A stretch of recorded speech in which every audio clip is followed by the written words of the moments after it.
far, they hated, they never believe me. Yeah, I would never drop the ball, I know I make it look easy.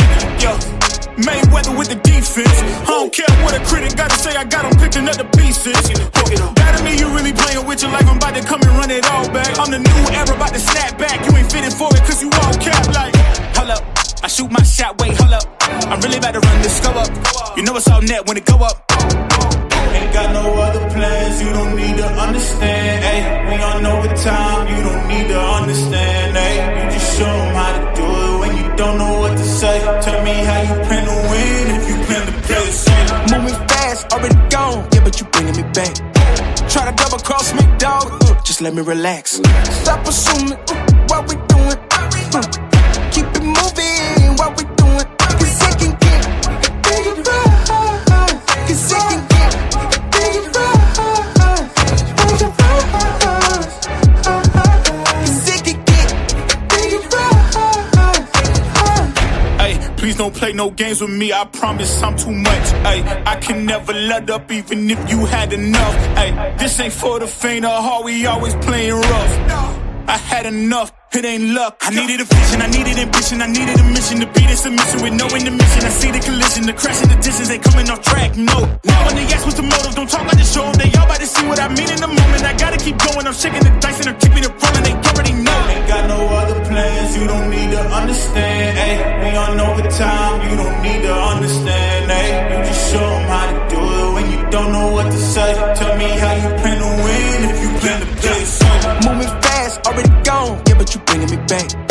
Try to double cross me, dog, just let me relax. Stop assuming what we doing, keep it moving, what we doing. Cause it can get dangerous, cause it can get dangerous, cause it can get dangerous.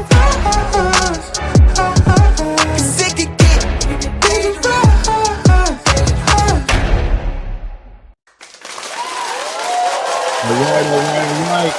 Good morning. Good afternoon. Everybody's in the building. One more, please. Back up to another segment here. It's the boxing break. It's your boy Rain. Salute to everybody who's in the building, man. Good afternoon, man. Tuesday news day. It is fight week as usual. Every week is fight week, right? Every week is fight week. Something's going on every weekend. I guess the big fight for this weekend will be the SUBRIEL Matias versus Dalton Smith card, 140-pound fight, weight class fight. And today's show. Shout out to everybody who's in the building. As you're stepping into the building, hit the like button, subscribe to the channel, etc., etc., etc. The phone line should be working. I've been working on these damn phone lines. I'm thinking they should be on point. You know what I'm saying? I'm thinking the phone should be on point now. I should be able to get these phone calls in. And I'm definitely, like I said, 2026 is about interacting with the space. Definitely want to take an opportunity to talk to you guys about all subjects, all matters, and get more of an idea of what you guys want to hear about, right? Because the last 2 years that I've been doing this channel, it's been about me, right? I ain't gonna lie to you guys. This channel was created off the strength of me having a platform to just speak about what I'm interested in the boxing space. But I want to build the channel, right? And I understand that we want to build a home here for the boxing fans. Shout out to Ness. I think that's something I learned going on his panel. I haven't been there in a while. I've been just so busy and tied up. I got to go over there for sure and go build with the community over there. But at the end of the day, I think the big thing that I learned over there was the value of what it's all about, right? And that's the community being involved in the chat and people calling in and speaking on their perspective on what's going on in the space. And, I want to be in the same conversation, right? I want to be in those conversations as long as it isn't chatty patty drama, about baby mamas and things of that nature. Those things don't interest me, but boxing is always something that's going to be something I can resonate with, man. I love the sport. You know what I mean? I was hearing today, funny enough, I was hearing today people talking about somebody put something into my sent me a text message, and I saw this video of somebody talking about how footwork and the just the sweet science of boxing was an overrated thing. You know what I mean? They were saying that, they're there for the blood in the guts, and they want to see people get knocked out and people get stopped. And, they want to see fighters put it on the line off the strength for the entertainment. And I get that. I totally get that. You know what I mean? I totally get why I mean, I'd be lying if I said I'm not here for that as well. But obviously, I do have a certain amount of respect, I guess. You know what I'm saying? And there's a passion in the sweet science of the sport for me, the setups, you know what I mean? The different looks, the techniques, the strategies, you know, the clashing of styles of the boxer and the fighter and the puncher, the boxer puncher versus the brawler and all those different things. You know what I'm saying?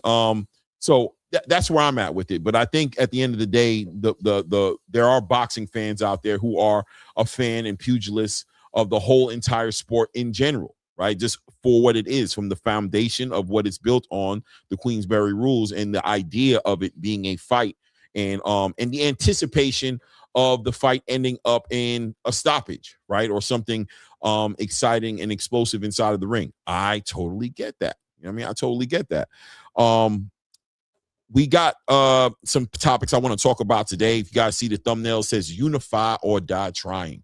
Unify, die trying, just off the strength of championship boxing, emphasizing on the word champions and how watered down that's become in the boxing space with the sanctioning bodies and all the different champions that there may be inside of a division, and all the interim champions and silver belt champions and all these levels of champions that they have in the division, and us as the fans probably asking for the biggest thing, which is we want to know who the best is. That's what a boxing fan, I think, at our core belief in what drives us as boxing fans, is that we want to know who the best is. And I think we understand how important it is that that gets figured out inside of the ring. And when that's not happening, where does that leave us, right? Unsatiated, right? Unsatiated, because we have a feeling we know who the best is. We think we know who the best is. The eye test is telling us who we want to lean towards being the best, but we can't get that real confirmation of who it really is until these guys meet up in the ring, right? So when you look at a topic like Richardson Hitchins and how he's kind of walking his path right now to 140 pounds, being an IBF champion, and you're looking at the other champions in the division, if you are like me, you're wondering, when can we see some unifications? Because it's important. Who is the best at 140 pounds? As I still respect the idea of being moved correctly, building up your brand. It is entertainment. I hear you. I'm right there with you guys. It is entertainment.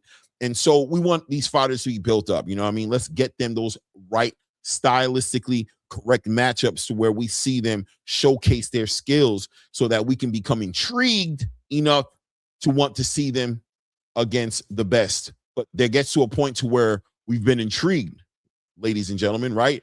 There's a point when we've actually already been intrigued. And at this point, we want to see him fight the best. So we want to see Jerron Butenis fight Virgil Ortiz. We want to see Gervonta Tank Davis fight Shakur Stevenson.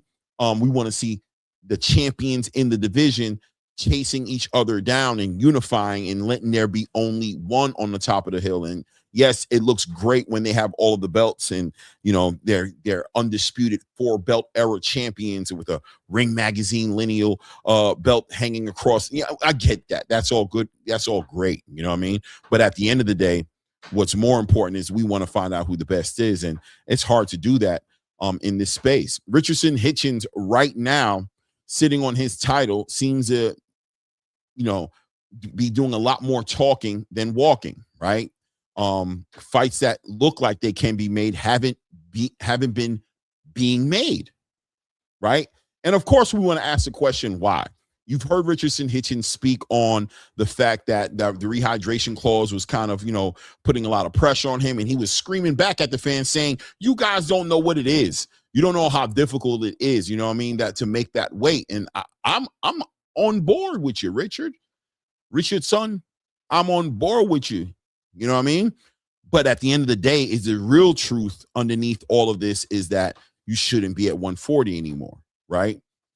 Or because even when it comes to the unification fights, this one in particular with Gary Antoine Russell, which would eliminate the rehydration clause, it seems like you're still very hesitant to get in that fight. And you'll say the story, right? I get it. The story is Gary Antoine hasn't built himself up like that.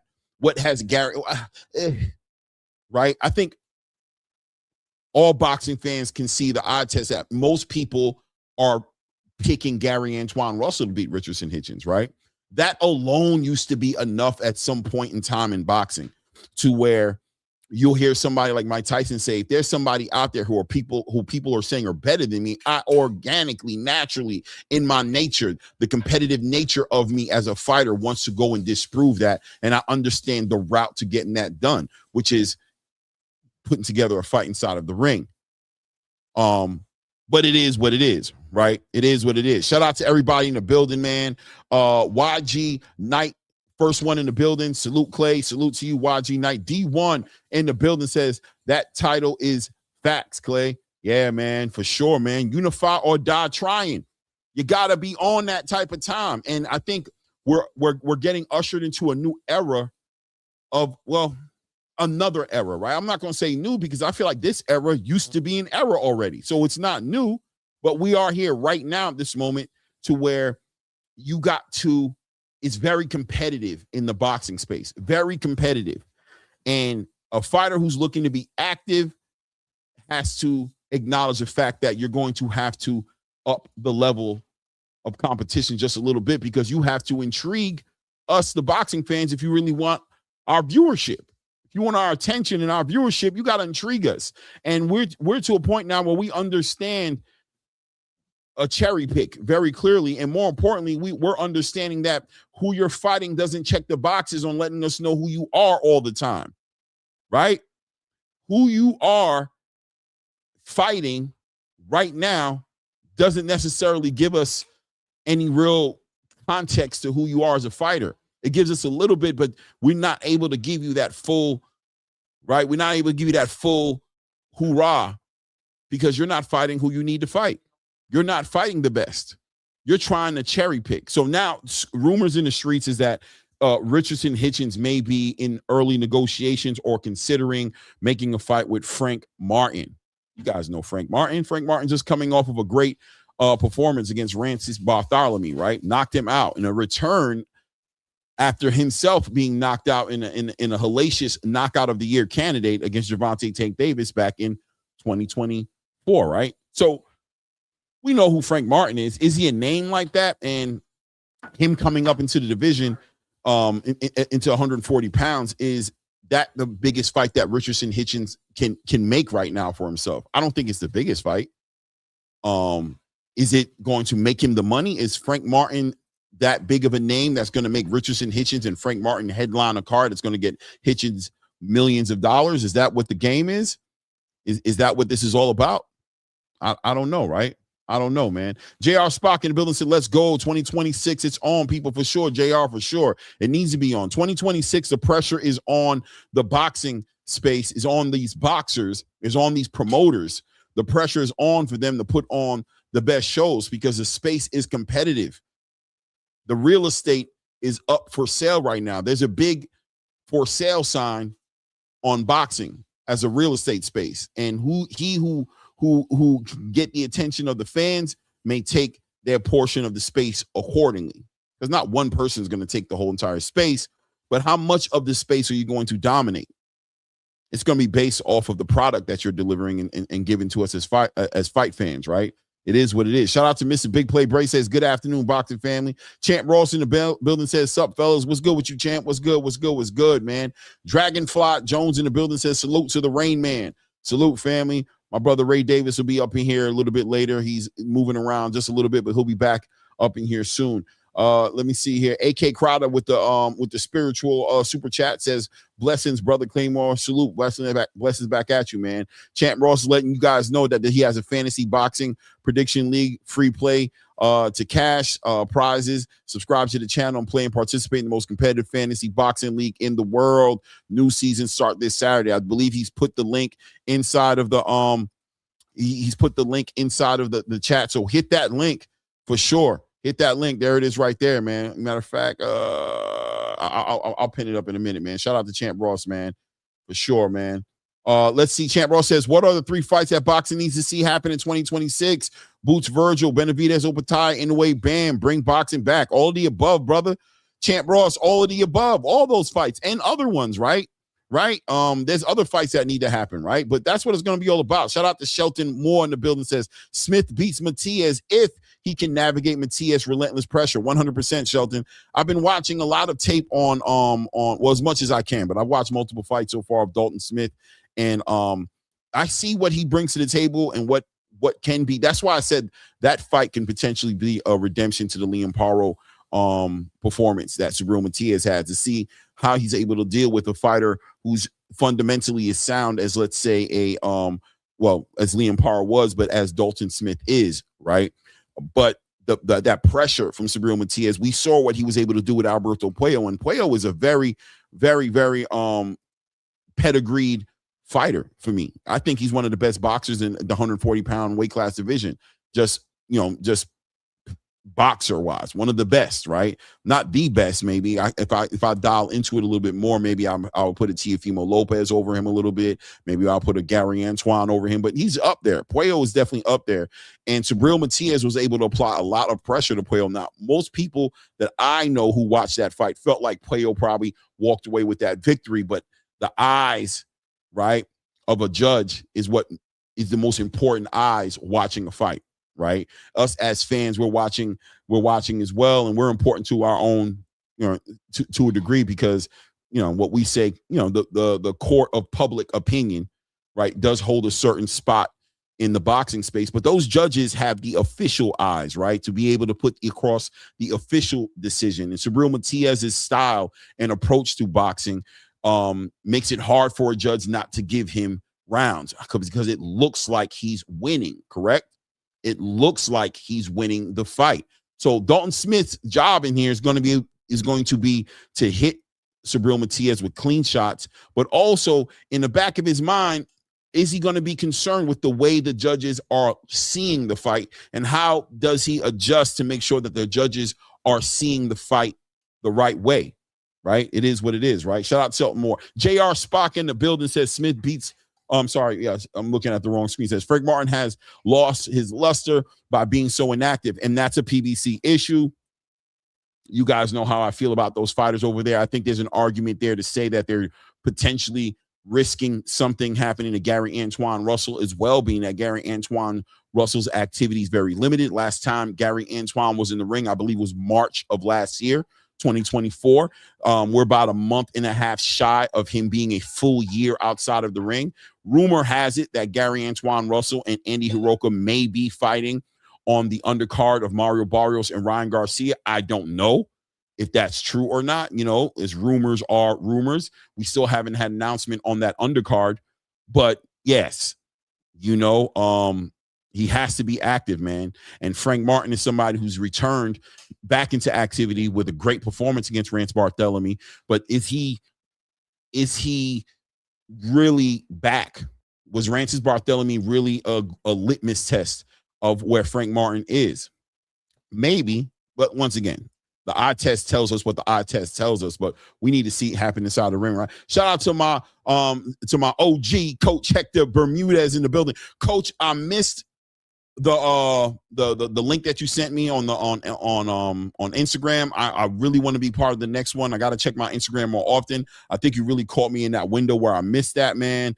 I'm so disgusted that I missed that opportunity to watch the fight breakdowns and things of that nature that you do. But here, salute to Coach Hector Bermudez with the $5, who says, salute Clay, let the world know is that the best 147-pounder Rohan Polanco is fighting January 31st in a co-main event in Puerto Rico. He's fighting the only man that would sign. 100%, 147-pound division bubbling, moving around right now. And Rohan Polanco, high-risk, low-reward fighter, unfortunately, right? He needs a bag behind him. I ain't gonna lie to you, Coach Hector Bermudez. Maybe Ring Magazine picks him up, or maybe he becomes a ring ambassador. He gets some money, but there's an opportunity 100% right there getting ready to happen for him. I think between Tiger Johnson and Brian Norman Jr., one of those guys got to break and give you the chance that you guys deserve, man. Rohan Polanco is definitely one of those 147-pound fighters that you got to keep your eye on. So, yeah, let the world know. January 31st, I believe he'll be on the undercard of Xander Zayas and Abbas Baharu.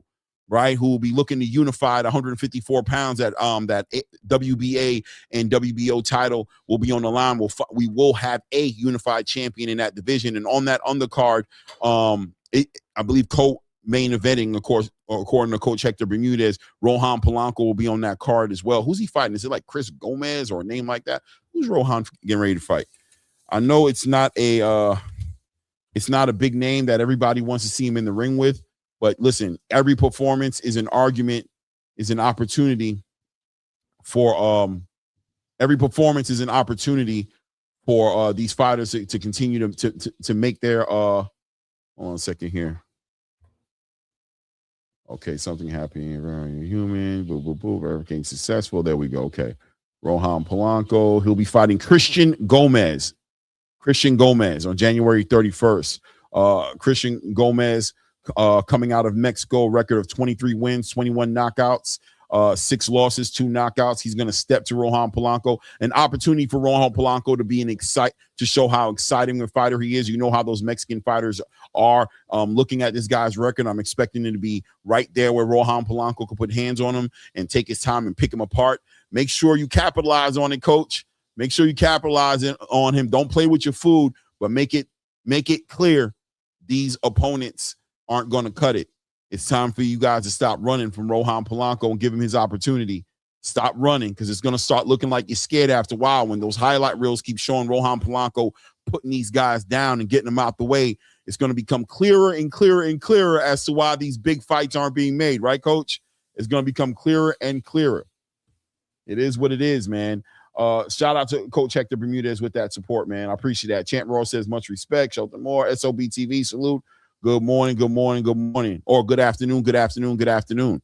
So, yeah, man, unify, die, man. A lot of these divisions, man. And, shout out to the Gervonta Tank Davis fans. I know at times you guys, get indifferent with our position or my position on the topic. But the reality is the only reason Gervonta Tank Davis is in the conversation is because of the level of fighter that he is, right? He's such a high level fighter. You want to see him tested properly. You want to see him in the ring with the right opponents. And right now, for me, most importantly, with these titles and these sanctioning bodies who are underneath the magnifying glass right now, in the crosshairs of public scrutiny for the way that they move and they function, Gervonta Tank Davis occupying the space of WBA lightweight champion makes him a part of the topic, and we can't just leave him alone, right? We can't just sit there and leave him alone, because he's a part of the big picture and a part of the big conversation. And when you got a talent like Shakur Stevenson in the same division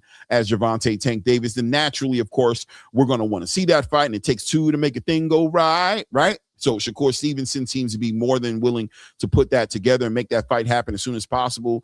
There'll definitely be pressure on Gervonta Tank Davis to do one of a few things. Either A, fight Shakur Stevenson, B, vacate that WBA title, right?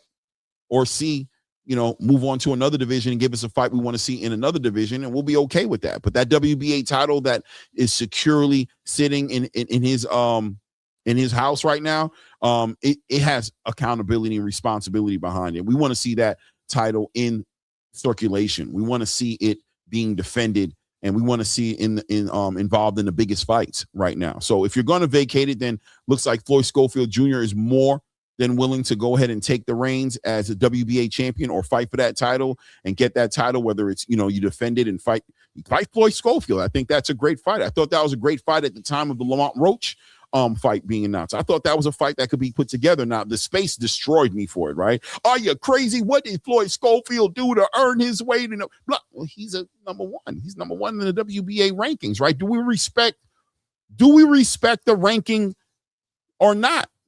And if we don't, why don't we, right? And that's, once again, that probably has a lot to do with the way the sanctioning bodies move and function. Everybody knows in the back of their mind, you being ranked number one doesn't necessarily mean you earned it. It probably has a lot more to do with the idea that, somebody thought it was more profitable to have you there. I don't know, right? But look, man, it is what it is. If you got that title, defend it. You know what I mean? So either fight Floyd Schofield Jr., fight Shakur Stevenson, or vacate the title and keep it moving. Let's see the division unify. Let's see the fighters who are willing to fight the best unify. And us as boxing fans, you know, we sit back and we appreciate it by watching it and spending our money on it, right? But Richardson Hitchins definitely in a position right now to where he needs to start taking those things in consideration. He's talked himself out of what? Let me see. He's talked himself out of the fight with well, just recently, right? He just talked himself out of the fight with KEYSHAWN Davis. Gary Antoine Russell's been screaming for him to fight and defend his title. SUBRIEL Matias was holding an IBF title. He got himself out of that fight. Doesn't want to fight. Seems like he's reluctant to make the hard fights. That he wants to be moved in a direction that keeps him as safe as possible, but gives him the biggest payouts. And I just think boxing is on another place right now. I think boxing is just somewhere else right now where the fans are just a little bit more intelligent and a little bit more aware of what's actually happening, right? We just watched Jake Paul. Even Jake Paul was unable to sell a fight where it didn't make sense to the fans, right? It just wasn't able to sell. It didn't make sense. Fans want things to make sense more right now. That's what they want. They want to see things make sense right now. And right now, you know, what Richardson Hitchins is doing is not making sense. His next fight should be his best fight, especially that he's campaigning for these big paydays and that he's a big superstar now. He feels like he can do all these things and he's calling out all these big superstars, but he doesn't want to put together the best fights that can be put out there. And we're noticing that, right? Shout out to Shakur Stevenson and TEOFIMO Lopez, who are answering the bell to that right now, as well as TEOFIMO at one point in time seems like he was kind of in the middle. Like he was screaming out for the biggest fights, but not really trying. His fights didn't seem very realistic that he was aiming for. So, you know, some people see that as, okay, you're kind of pricing yourself out with your conversation. You're making it to where we can't make those big fights happen because you're becoming more expensive than you really are in real time, right? And, you know, that's not how people see you. But you have an opportunity to earn that status by fighting the fight you can make, and you're not seemingly doesn't look like you're really willing to make those fights happen. It is what it is, man. Shout out to everybody in the building. Make sure we're hitting that like button as we step into the building. Guys, remember that number's on the bottom of the screen right there. If you guys want to call in, let me know what you think about Richardson Hitchins at 140 pounds. What you think about the 140-pound division right now, and what it means and what's happening right now. The entrance of Shakur Stevenson fighting in TEOFIMO Lopez, the entrance of a KEYSHAWN Davis who's about to fight a Jermaine Ortiz, a fight that KEYSHAWN Davis, I'm very intrigued on with KEYSHAWN Davis and Jermaine Ortiz. I know a lot of people make it just easily a KEYSHAWN Davis victory to a degree, but I think people may be missing the point of who Jermaine Ortiz really is and what he really brings to the table, right? And maybe KEYSHAWN Davis is as focused as he needs to be to fight against Jermaine Ortiz. I think there's a good chance of it. I think I'm leaning towards KEYSHAWN Davis to win that fight, right? That's who I'm leaning on to win that fight. But listen, man, styles make fights, and you know, preparation is everything. And Jermaine Ortiz is a fighter who's fundamentally sound pretty much all around the board. Is he great at any one thing? I don't know if he's great at any one thing, but he's good at a lot of things, right? Decent footwork, decent speed, decent power, decent IQ, decent pedigree, right? He's been in the ring, went 12 full rounds with TEOFIMO Lopez, 12 full rounds with Vasily Lomachenko, both those fighters in their own right, pound for pound champions. And he went full 12 rounds with them, competed, arguably beat TEOFIMO Lopez, right? Super competitive fight with a Vasily Lomachenko. Has he gotten better? Has he taken all those losses and all those rounds that he has put under his belt, and what's that developed into? KEYSHAWN Davis is maybe fighting the best Jermaine Ortiz that any fighter in boxing has fought right up to on January 31st when they fight. That might be the best Jermaine Ortiz we've ever seen. KEYSHAWN may be getting the finished product, and how's he going to deal with that? KEYSHAWN Davis himself is a great product, was looked at to be like a little young Terrence Crawford, has made huge changes to his team, right? We saw him lose his belt on that scale, and now he has a new trainer up in a new weight class. Seems very excited, but also has been out of the ring for a little bit of time, so a little bit of inactivity. How do we feel about the Dennis Berinchek fight? Did that fight tell us that he's the, you know, what did it tell us? You know, he dominated. That's why sometimes, and shout out to KEYSHAWN Davis for dominating. I mean, listen, don't play with your food. As a wise man once said, you don't get paid for overtime, right? So you get him out of there as soon as you can, but how much development has happened for KEYSHAWN Davis over his past couple of fights. How much has he developed? So what's the finished product looking like for prospect, contender, ex-champion? How do you want to look at a fighter with 13 fights under their belt, completely 13 professional fights? One would argue that he's still a prospect to a degree, right? One would argue, I'm not saying he is, but I'm saying 13 fights under your belt, right? 13 fights, I don't know, right? What else is going on in the news today? Oh, my guy, Terrence Bud Crawford in the news, as people are upset at Terrence Bud Crawford seemingly whining or crying or complaining about his lack of respect he's getting from the boxing game. And I hear some creators out there making some decent points, right, to the fact that this decorated champion who's considered the face of boxing, face of an era, is being recognized for all of his achievements, and that he's just crying. And he's just mad at fans who aren't the small amount of fans, the niche space that's not giving him the respect that he probably wants. I hear you.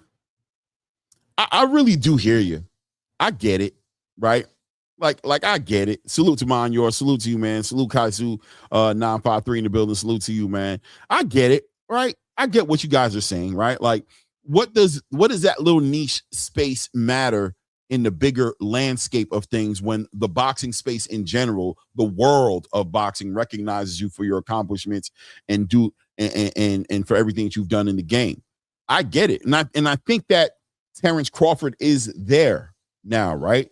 That's where Terrence Crawford is at. He's in the place right now to where he's embracing the people who embrace him. But listen, man, he also has a little bit of time for the detractors, right?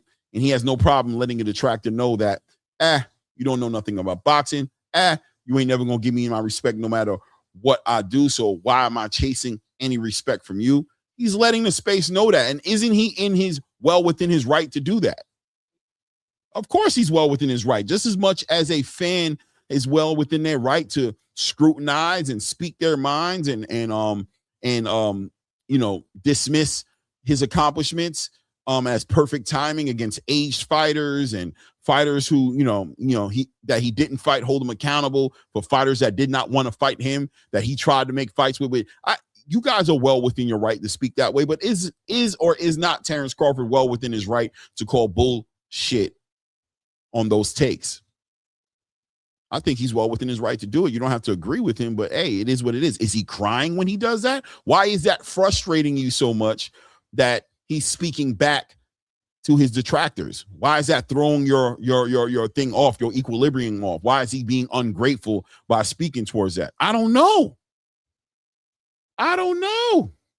It is what it is, man. Right? J.R. Spock says Crawford ain't fighting Benavidez at 168 or Janibek at 160 or Bakram at 154. He's retired, J.R. He's retired. You know what I'm saying? He's retired, though, right? Right? So why would a retired fighter need to fight David Benavidez, a fighter whose next fight is going to be in the cruiserweight division? So you already know what that means, right? He's a huge fighter. Why would he fight Janibek, who just popped on performance enhancement drugs? And why would he cut his weight and go all the way down to 154 to fight a Bakram who can't pack out a ballroom? Is it to convince you, JR, or the other fans? Is he still needing to check boxes for boxing fans? Has what he accomplished still not hit the bar yet for him to get his accolades? Is he still in question about who he is? That might be what he's talking about, right? That might be what he's speaking on, to the fact that there is no end. There is no satiation available for the boxing fan in these particular spaces. So I'm comfortably going to step away from this with my accolades. I know already by the way the world treats me and sees me that I'm be a first ballot Hall of Famer. I think it's unfortunate that my fans here on the stateside, you know what I mean, where I come from and what I represent when I go into the world, which is an American era-defining fighter, can't get the recognition back in my home field. But I'll have to be okay with the world acknowledging my accomplishments. I'll have to be okay with that. And I don't see anything wrong with Terrence Crawford feeling that way, right? I think everybody, and you, JR, you're of course, I see nothing wrong with your perspective either. What I'm saying is, can he be free to feel that way and move on? And push back at any narratives he feel aren't fair for him. You know what I mean? I got you, JR. Hold on. I'm gonna send it to you right now. Hold on.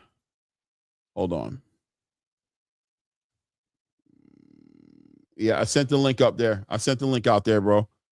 Hit the link. Oh, my brother's back in the building. Shout out to Ray Davis in the building. Ray! Oh, they've been waiting on you. I hear the people talking. Can't hear me talking. That's because I was letting the claps go on. No, I'm just kidding. No, I forgot to hit the mute button. Yeah, man. That's warming up my hands, man. Yeah. It's cold out there. Right? There's Angelo. Yeah. Reyes, Angelo Reyes. What's up? Listen, man, I like that shirt, man. Thank you. Man, you East Coast early waking up MFers, man. Man, you don't stop. It's 12 o'clock out there. Reyes, you stay up too late. That's what your problem is. You up all day. No, that's true. No, I'm not gonna lie about that. It's kind of a little hard to sleep with all this medication. So right. You gotta take it when it comes to you, right? Whenever you can get it, you get it. Yeah. I actually, I don't know if you guys ever got into it, but I never watched Game of Thrones before until I started it this past weekend. And god damn, is it like boxing, bro? There's a lot of drama. You went for a long haul, bro. You went for a long haul. Enjoy it, bro. Enjoy it, man. Tons of drama.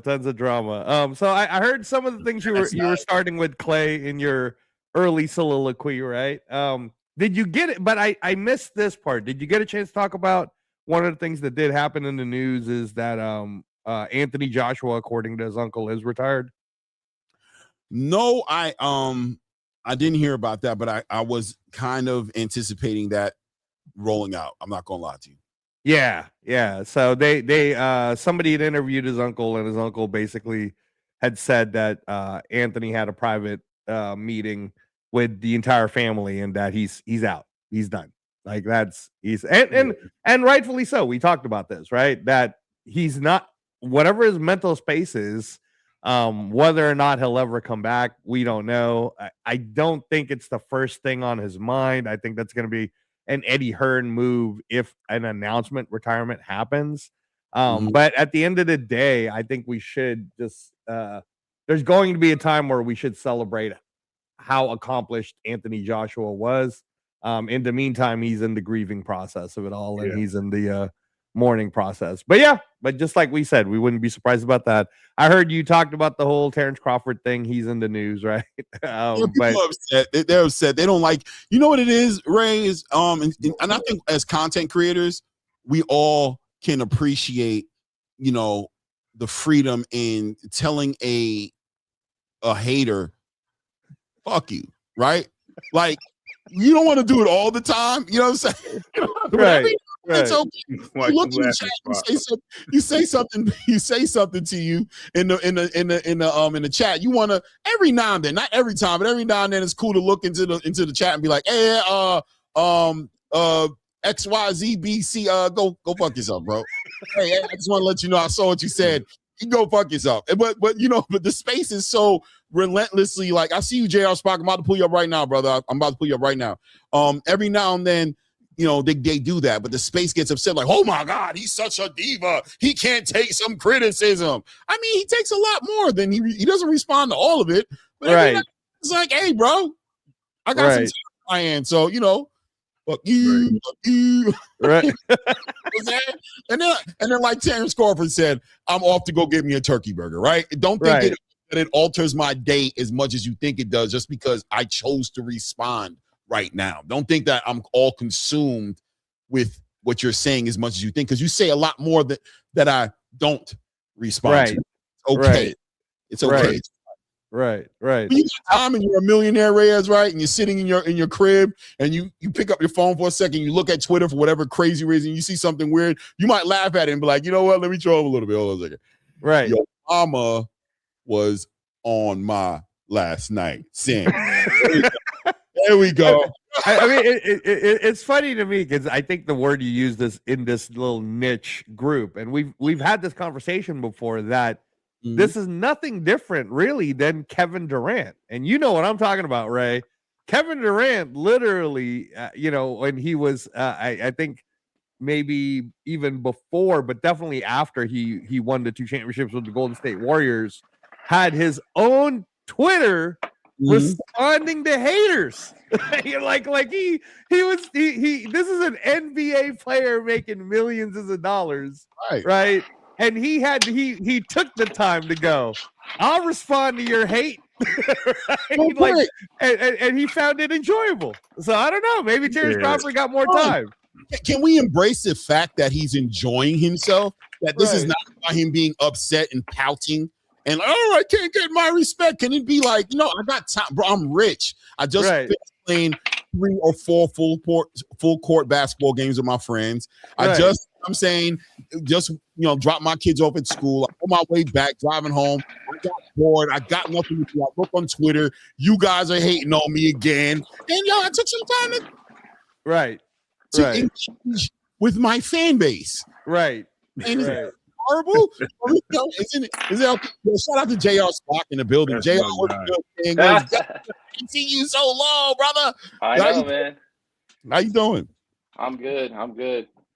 I know you came to put some context to the criticism, right? A little context to the criticism, right? That's all it is. JR always got the good criticism. Objective, by the way. This is one of the best guys in this space as far as objectivity is concerned. So I'm really wanting to hear this. I know it's going to be good. I appreciate that, Clay. No, I'm a Crawford fan, man. I know. He's got all the right in the world to retire, do whatever he wants, man. And he's an all-time badass. My only thing is recently he released a video where he was kind of saying, I don't want to keep fighting because no one's going to give me the respect anyways. And he's kind of playing victim a little bit because I felt like there was a caveat fighting Canelo. For people who really follow this sport, we all seen Canelo slipping for the past few years, avoiding the top fights. And so for Crawford to skip around Bakram, to skip around Janibek, to go around Benavidez, which he has the right to do, whatever. But I see the truth in that.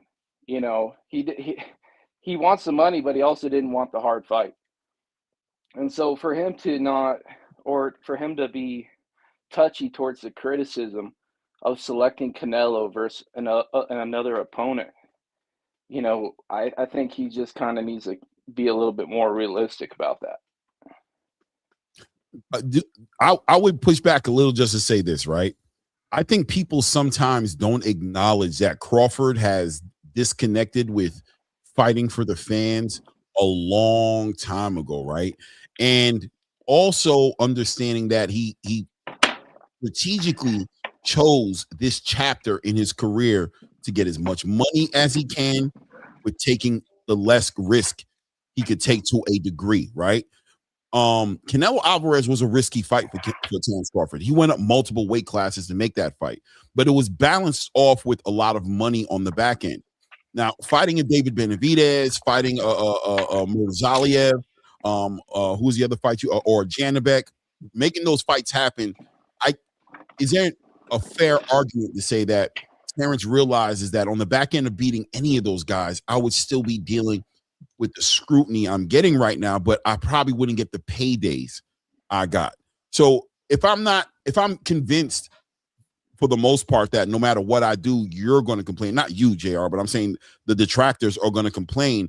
Am I wrong for just tuning out all the noise and just getting to the bag and moving on to my next chapter? And also, can I not in the same right have my cake and eat it too and give a middle finger up to the people who may have an issue with me moving that way and let you know how much of a joke you guys have been to me for a long time. And it's not going to change anything over here. Isn't he well within his right to move that way? Is he? Yeah, I mean, I do have a tendency to side with Crawford because for the majority of his career, he's always been the black sheep, and there's just like these constant detractors. He can never do right, it's never good enough, and there's always somebody next. And I mean, but that's kind of the nature of the sport. But for people like me to stake your claim on a aging, faded Canelo, I'm just like, and then be touchy of the criticism. 38 years old. Was he aging? Look, I know, and that's the thing. That's the paradox with Crawford is he's so good. He's like the agent of his own demise. You know what I mean? Because he's just, until he loses, people are gonna say, oh, he should fight this guy or this other guy, and it's one of those deals. Sorry, Ray. Go ahead. That's always going to be the case when you're undefeated. And I mean, just for example, Gervonta Davis, everyone wants him to fight everyone in every division that's in and around it. They wanted to fight the people that were calling him out, et cetera, et cetera. They keep saying he moves differently, things of that nature. I am even one to be critical of Gervonta Davis because I think there were opportunities. And Bud Crawford, since I think the opportunities were at 147, 140. A lot of 140 guys were there at top rank, and as he moved to 147, a lot of these guys, as they said, were across the street, and that created a big boundary for him to cross. As he moved up to 154, he was criticized for fighting one of the best, most unorthodox fighters in the game, in Madrimov. And at that same time, he was supposed to. He was the mandatory for a WBC title, which they took a guy that he just stopped, put him at the number one spot, made him. You know what I mean? Like the disrespect is just so blatant when it comes to Terrence Crawford.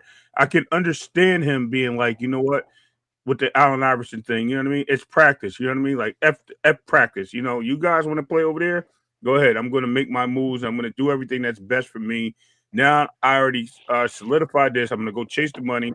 And now that he's at an age where he doesn't feel he has to accomplish or prove anything anymore. He accomplished his goals. So, I mean, I understand your point.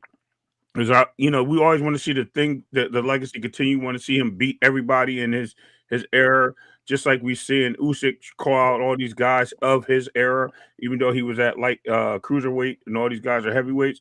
But he's calling out all the guys of his era to get them all off the map. And we would like to see that for Bud Crawford. But Bud Crawford writes his own story. He chose to close a chapter where he closed it. And I think we got to respect it at the end of the day. Definitely. Yeah, no, what I was going to add to it was just that, there'll be a side of people that will sit there and go, oh, because it's an aftermath, right? The saying hindsight is 20/20. So you'll have people like the statement you made, JR. Oh, well, Canelo was more in his older end. I don't know that. All I saw was that before the fight, everybody's talking about how Canelo was going to do this and that. It's going to be Crawford's toughest test, blah, blah, blah. And the three of us in the panel were like, nah, Crawford's pretty much going to whoop his ass. not at first. I definitely was on the other side of that. But no, you're right. And I think that's a great point Rez is saying, is like it's convenient for us to make Canelo, somebody who just was like a victim all of a sudden when Terrence didn't have a chance going in. Go Rez, but that's what I'm going into. No. And then my second point is I'm not convinced that Canelo's done, because if he does come back this year, I know that he passed up on the IBF because of the surgery or whatever. But let's say he comes back this year. Let's say he fights one of these champions, winner of Hamza Shiraz versus Pacheco, right? Winner of Christian and Bailey versus I don't know. Is it Lester Martinez? You would think it might be Lester. It might be Lester, right? Winner of they're talking about Munguia, Osley Iglesias, who, if Munguia wins, I could already argue, well, Canelo beat the shit out of Munguia already. You know what I mean? Like, so that's where it's like the Canelo being done. Like, are you done if you happen to have lost to Michael Jordan No, I just think you just lost to Michael Jordan. You know what I mean? Like so I am waiting to see if Canelo is truly done, or if all that happened is we witnessed a greatness. Maybe if he really does stay retired, which I can see, one of the greatest we've ever seen with our own eyes, and I'm glad I got to see it live. But yeah, man, I'm not gonna get sold into. I was also the guy, JR. You have to understand that everybody was just calling a Glazer and this guy just hates Canelo, because I was basically saying everything that Crawford was gonna do, he did do. Except for knockdown. You didn't get the knockdown. Yes, but, that's true. That's true. I remember all this. I mean, I was on your guys' team. You guys go back to the chat. I made a lot of money. That's on what I'm fight. saying. That's why. The thing is, I mean, I think honestly, Bud would have probably beat Canelo at any point in his career. But I also, at the same time, I give Bud more respect for beating Madrimov.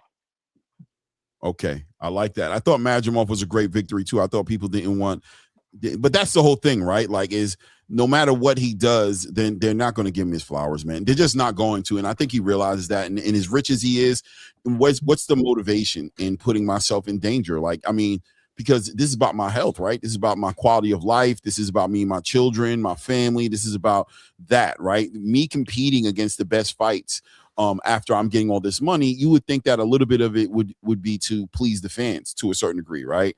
And in this space, if there is no pleasing these fans, then why jump in there? I'm worth over $100 million at this point. Why? Give me a why, because boxing is a what they say 70 to 80% mental, 30 to 20% physical, right? I got to be able to mentally dial into these fights in order to compete at the highest level. And you guys just aren't helping me out with the motivation. You're really just making it a futile thing for me to go down. And I would ask you this, JR, is it fair for us to be honestly to sit back and be fair saying that the Canelo Alvarez fight was an aging Canelo? Is that fair to Bud? Like, how does Bud feel? Do you think if you were Bud right now sitting here watching that and hearing that, wouldn't you sit back there and just do like this? Didn't I tell you? No matter what I do. Didn't I tell you, no matter what I do? It don't matter what I do, bro. So I'm going to do my thing, right? I mean, is it fair to him? I don't know. You know what I mean? If I was Bud, man, I would, like I said, when he was done with the fight, I said retire.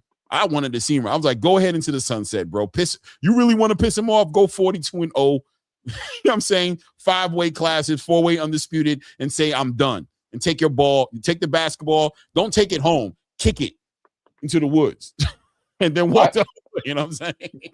I personally wish that Crawford would have took on like 8 cans, brought himself up to 15-0 so he could tempt Floyd out of retirement, whoop his ass.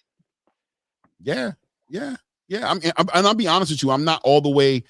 I don't think I wouldn't be shocked at all to see Terrence Crawford and Canelo Alvarez going at it in September.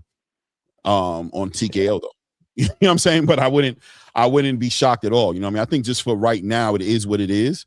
The landscape says Terrence Crawford is retired. He's doing his thing. He's on Twitter having a ball with the detractors. He's saying things, you know what I mean? He's expressing himself. He's being a rebel. He's making his name outside of the ring just as big as inside of the ring. And that's part of the game. You know what I'm saying? But do you guys mind if I move into the, dial it back a little bit and go into this whole entire 140-pound weight class division? Can we speak on that division a little bit? Go. Well, specifically Richardson Hitchins, who seems to be unwilling to make the biggest fights possible at 140. He's screaming at, and everybody, by the way, has everybody noticed how everybody's screaming for Devin Haney right now? What's going crazy, on? Right? Is that kind of crazy? Like all of a sudden KEYSHAWN wants him. You know what I'm saying? Hitchins wants him. Like, is he the money man now? Is he the money man right now? I never saw Haney becoming this, but I'm excited for it. Yeah. I'm excited for it too. We needed 147 to be a glamour division again, and we've said it on the show before that whole Haney thing changes the whole division, and now everybody's got somebody to go after. Right. So it'll be great. And again, I don't know.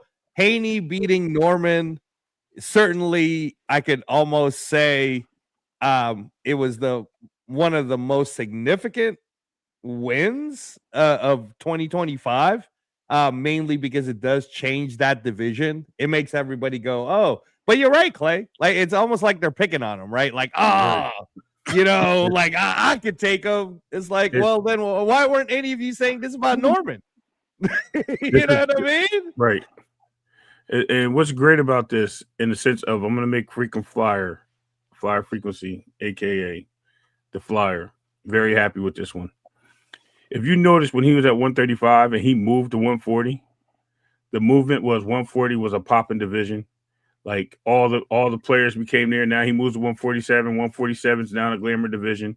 Even though Boots was there, it wasn't the same until Earl and Bud left. And now that we have Haney there, all these fighters are looking to pour into the division, looking to make it exciting again, looking to make the best matchups. And you don't see Devin Haney running from any of these guys. In his recent post, he tells KEYSHAWN, yo, hey, man, you on the list. So, I mean, this is what we've been wanting. The youngest, strongest fighters out there going after each other, wanting to make the big fights, not ducking any smoke, trying to make it happen. Now, unfortunately, when you got a guy like Devin Haney who's in this, is being called out by anybody and everybody, which makes this very unique, is now he has a low-hanging fruit to pick from, aside from the champions that he wants to pursue.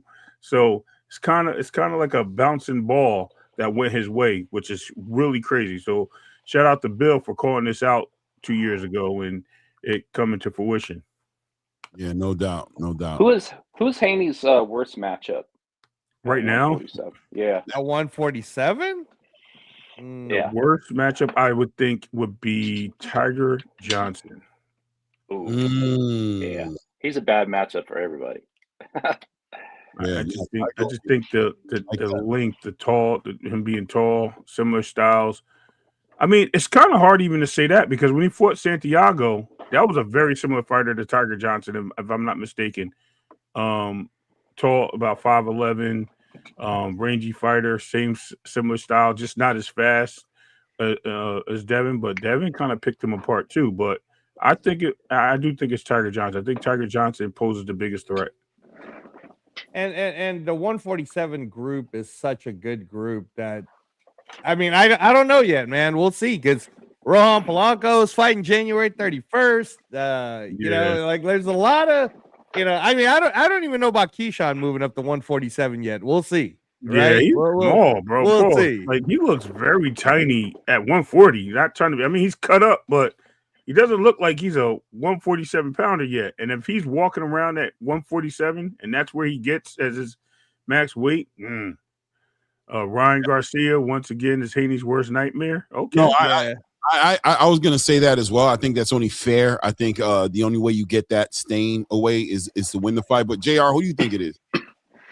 Oh shoot. Man, Tiger's a tough one, of course. I think KEYSHAWN's a little bit small. I've seen him in person quite a bit. Devin really seems to have filled in at 147. He's massive. He looks like he's on his way to 154. I don't know, man. I honestly think when the dust settles, I think Devin remains undefeated at 147 and goes on to 154. Finds his stiffest challenge up there somewhere. I like it. I think that's fair to say that. I think Devin is definitely that guy at 147 right now, man. He showed, listen, that Brian Norman fight, man. Oh man, bro. Like, going into that fight, I said to myself, you know, there was gonna be questions about Devin Haney, and he answered all the questions. He's gotten into a category of it's hard to bet against now. Like, you're gonna have to beat Devin Haney in the ring to show me you can beat him. I can't pick against him. He's shown me, he's earned that respect from me. You know what I mean? Terrence Crawford, only a select amount of fighters have gotten into that situation. I believe Terrence Crawford definitely has done that. Shakur has done that for me. I feel like you're just gonna have to beat him to show me you're going to be able to beat him. I don't think he can't be beat, but I just can't pick against him. And you know, Devin is right there, man. Devin is right there. I can't pick against him right now, man, because now the weight isn't an issue. Now he seems to be comfortable in all places, and he seems to be willing to like he said, you know, he's there to demonstrate. You know what I'm saying? If you wanna see it and you push them buttons and you put that pressure on him, he's willing to demonstrate, bro. He's not I wish he would demonstrate without being triggered to, you know what I'm saying? Just demonstrate just to demonstrate, because he seems like at the end of the day, if you're not going to put the threat up, he's not going to demonstrate. He's just going to win the fight comfortably. But it looks like you put that right fighter in front of him and he's going to show out, which is why at this point I want to see him in the ring making the SUBRIEL Matias fights and the you know what I'm saying? And I'd like to see people come up from 140. Like, you know, we're going to talk about 140 right now because I think that the division kind of the fighters seem to be aware of each other in a way that I don't think fans necessarily are. I'll explain what I mean by that. Hitchins knows he's not fighting Gary Antoine Russell at 140 pounds. Right. But I don't know if that means he wouldn't fight him at 147. You know what I'm trying to say? The same thing. There's fighters who just understand they understand each other. They understand at the end of the day what it's going to take. Like, I can beat you, but I know in a certain weight class, I'm susceptible to taking a loss by a fighter like you, and I'm not fighting you there. Am I the only one who's seen that, or you know what I mean? It makes sense because you heard it with Richardson Hitchins when he tried to call Devin down to 140 or a catch weight. He didn't want to fight him at his full strength, and same thing with Shakur in a similar fashion, and even putting the rehydration clause out there. Yes, it says stuff, and I think at 140 you have a lot of these guys that are been hanging around too long. I think I mentioned this to you earlier, Clay. I see the Regis Prograde effect with Hitchins. I think that he's just like, he doesn't think he's going to get as big and strong enough to be a 147 competitor. Mm-hmm. At the same time, he knows he's too big for 140, so he's stuck in that loophole of divisions where it's safer for him to cut the weight and be a dominant fighter there and fight whoever he can fight instead of fighting the fights that the marquee fights we want to see him fight and make a name for himself unless he's chasing the money. Like, he knows if he goes to 147, that money has to be so big he wants to risk the loss. It's kind of weird that these guys are fighting for the bag for their loss. Like, they don't want to lose. So Richard Hitchison is definitely selling me on, I don't want to take an L. So I'm going to move around the way I need to move around until I can find the fight that I need to fight to stay afloat. And it's the same thing with a lot of these fighters. They don't like that L category, and they just got to stay focused on, it's boxing, bro. It's like a pickup basketball game. Not every kid in your neighborhood is going to walk away and say, hey, you're going to just score 11 points on me and you're going to beat me every game. No, you're going to take an L to somebody, and when you do, you just got to get back on your horse and ride that bike again, man. That's it. That Lemos fight was a reality check. Yep. I agree. I wanted to say that. Thank you. That was coming later, though. Yeah, go ahead, JR. Expand on that, though, for real, man. No, I mean, I had him losing that fight, so he was gifted a W, you know, and his career would be completely different at this point if he had lost that fight. And so I don't know. I don't blame him, but at the same token, you know, you're in a sport, that's your job, your profession, you know, to take on the best and to attempt to be the best, you know, unless your label's journeyman. But that's not his. So I don't like his mentality. I don't support it. Me neither. Do you think Kevin, is it Kevin? Keith Connolly, right? Keith Connolly. Do you think sometimes it seems like these fighters move in a certain way to where they're kind of being coached to move that way to a certain degree. So in other words, I love the fact that you referenced that Gustavo Lemos fight, because I thought that was the momentum in the shift changer for Richardson Hitchins. I feel like him getting that IBF title from Liam Paro, he may look at that as a blessing that he may not be. He wants to capitalize off that blessing. He doesn't want to just be a fly-by-night champion. And I think he realizes he's very susceptible to the punchers in his division. He's super susceptible to the Gary Antoine Russells. He's susceptible to the SUBRIEL Matiases. He's susceptible to to all these fighters. You know what I mean? To KEYSHAWN Davis now in the division. And I'm wondering with Frank Martin what he's really seeing, if he's really serious about negotiating, making a fight with him. Because I think he's susceptible to Frank Martin as well. But at the end of the day, he seems to be very aware, self-aware about that. And the way you know he is because he's making sure that if he's going to make any of those fights happen, he wants the most amount of money he can get. He wants to be able to look back at the loss and say, but I made $5 million. Am I crazy? Yep. So he's like, to me, it's like Richardson Hitchins has his loss for sale. You know what I'm saying? Like, you know what I'm saying? Like, I got a loss and a belt for sale. It's gonna cost, X minimum amount of millions of dollars. But any of those guys, hey man, I got a loss for sale. He doesn't seem to be moving like somebody who has victory in front of him and greater things in front of him. He's talking like somebody who's on his retirement tour. You know what I'm saying? Like, I'm old, I'm ready to go, I'm about this close to retiring, and my last, I got to make these last couple of fights count. Right. That's what it looks like with him. And it shouldn't, because he's, 26 years old? Right. 27 years old? How is he? 26, yeah. And Clay, remember I asked you a question earlier. I'm going to ask the panel, and even the chat can chime in if they want to. Out of the fighters you mentioned mentioned Antoine Russell, you mentioned SUBRIEL Matias, you mentioned Richardson Hitchins, and you mentioned Frank Martin. Out of those 4 fighters, who do you think is the least likely, if they had the opportunity, or let's say this was a mandatory fight for them, to fight Oscar Duarte? Who do you think is the least likely fighter to say, no, I'm not fighting him? Least likely? Yeah. Between literally say, I'm sorry, the most likely fighter. Excuse me, thank you. To say, I'm not going to get in the ring with this guy, and I'm going to stay away from him. Hitchins, hands down. Hitchins. I don't know where he is. I mean, I guess if I got to play devil's advocate for this kid. No, what's the answer? What's the answer though to that question? Who out of those 4 fighters, who do you think stays away from Oscar Duarte? Out of all 4 of those guys that Clay mentioned. Like, if it was a mandatory fight, who you would think would look for an opportunity to get out of that fight, the first one? To get out of it? Yeah. I don't know. You have Antoine Russell, you have Frank Martin, Richardson Hitchins, and you have SUBRIEL Matias. I mean, probably Matias, because he's the oldest, man. I mean, but again, it's gonna sound like I'm hating on him because I thought Puello beat him. But I think he's gonna get his ass whooped by Dalton Smith anyways. So he won't be like everybody thinks Matias is this and he's that, man. You guys are, again, for you people who keep messing with me when I talk about that's not what I mean. That's not what he's saying. I just want to be clear what he's saying, right? Okay. Saying, who's more than likely to turn down the fight with Oscar Duarte out of those 4 fighters? Matias might not be as good as you think he is, but he's not pussy. He's not. Yeah, I see what.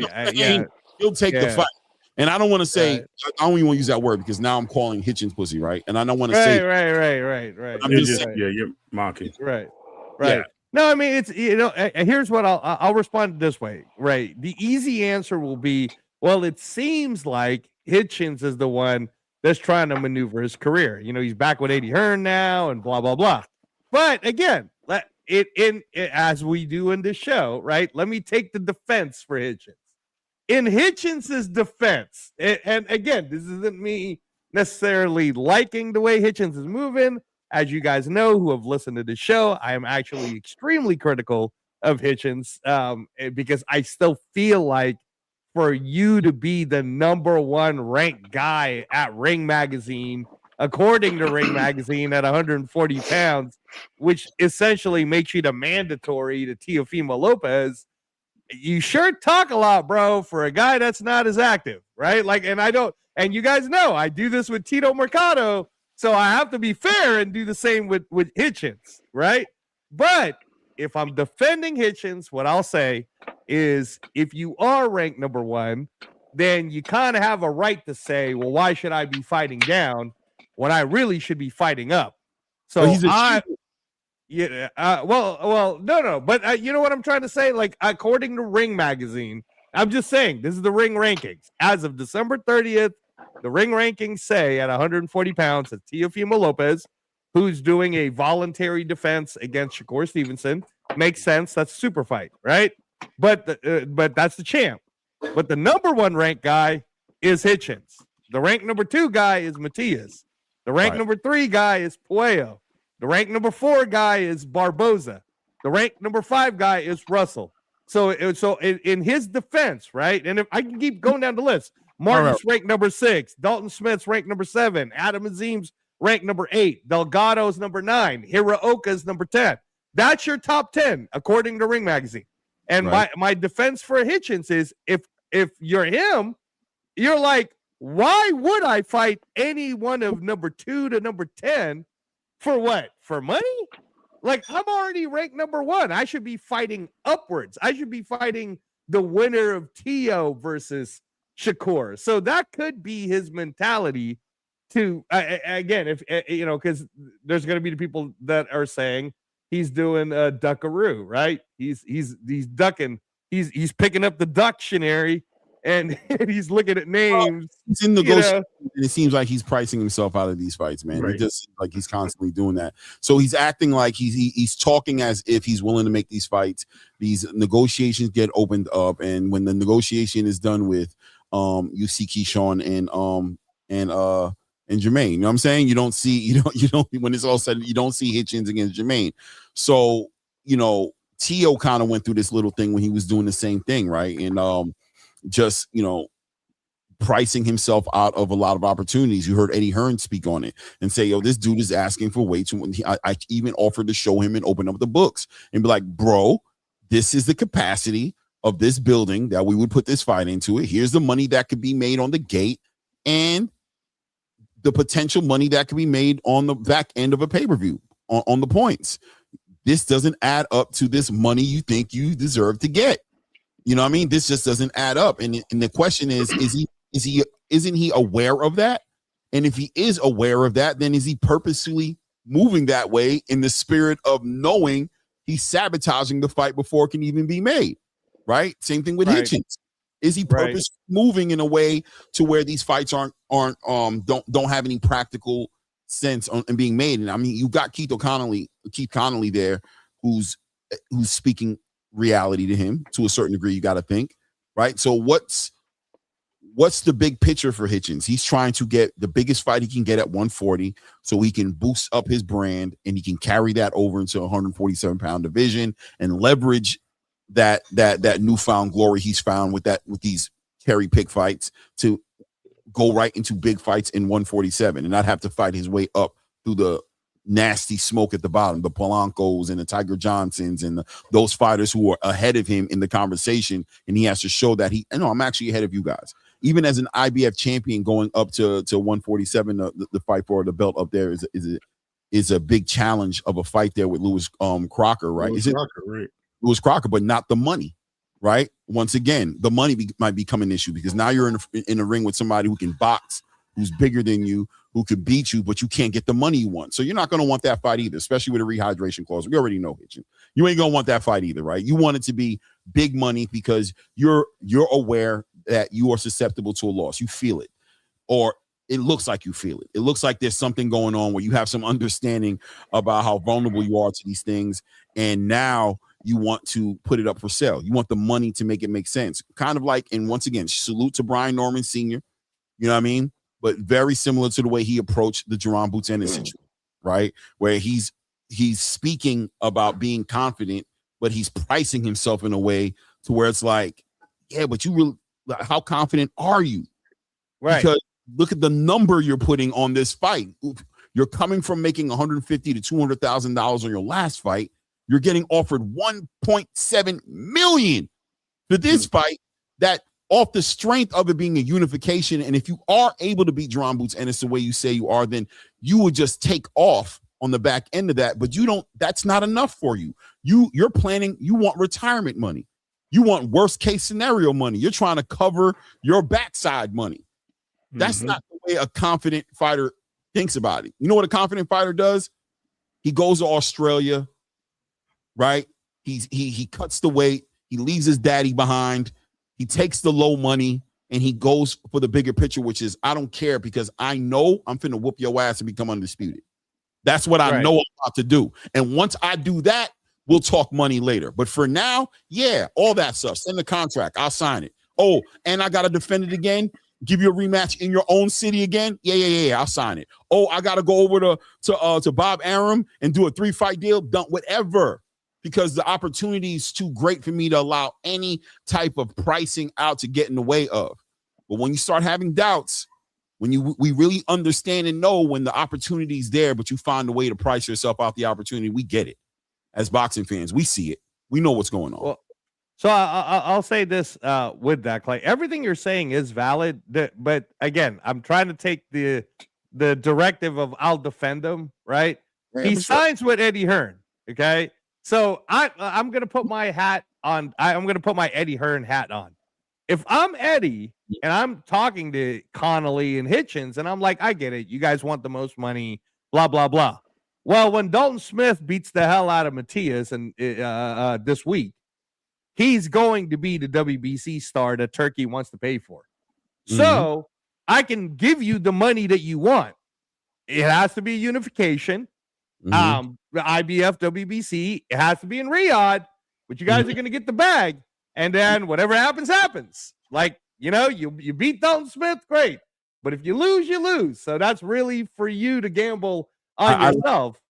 I like it. I like that, Reyes. Yeah. I do like it. But I'm going to tell you like this, and I like it. I mean, what you're saying, I like it, bro. Right? But my thing is time is an unforgiving. Time does not care.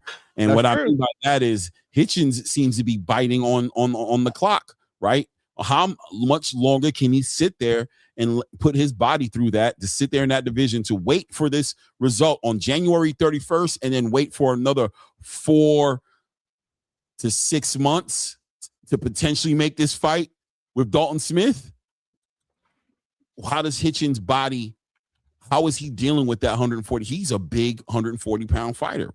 You know what I mean? But so is Dalton Smith, man. People forget that again, I know I'm high on the UK guys, but when I watch them as often as I do, I'm telling you, Dalton Smith's the real deal. He's gonna shock a lot of people who haven't seen his career yet. They're gonna be like, damn, I didn't know this guy was actually this good.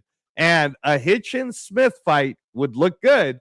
But to your point, Clay, let's say Hitchins moves up, and let's say he's as good as we think he is. Because stylistically, I think he could beat Dalton Smith. That's not a good style for Dalton Smith. Like Richardson Hitchin using off the jab. He's got that Ike Corte type jab.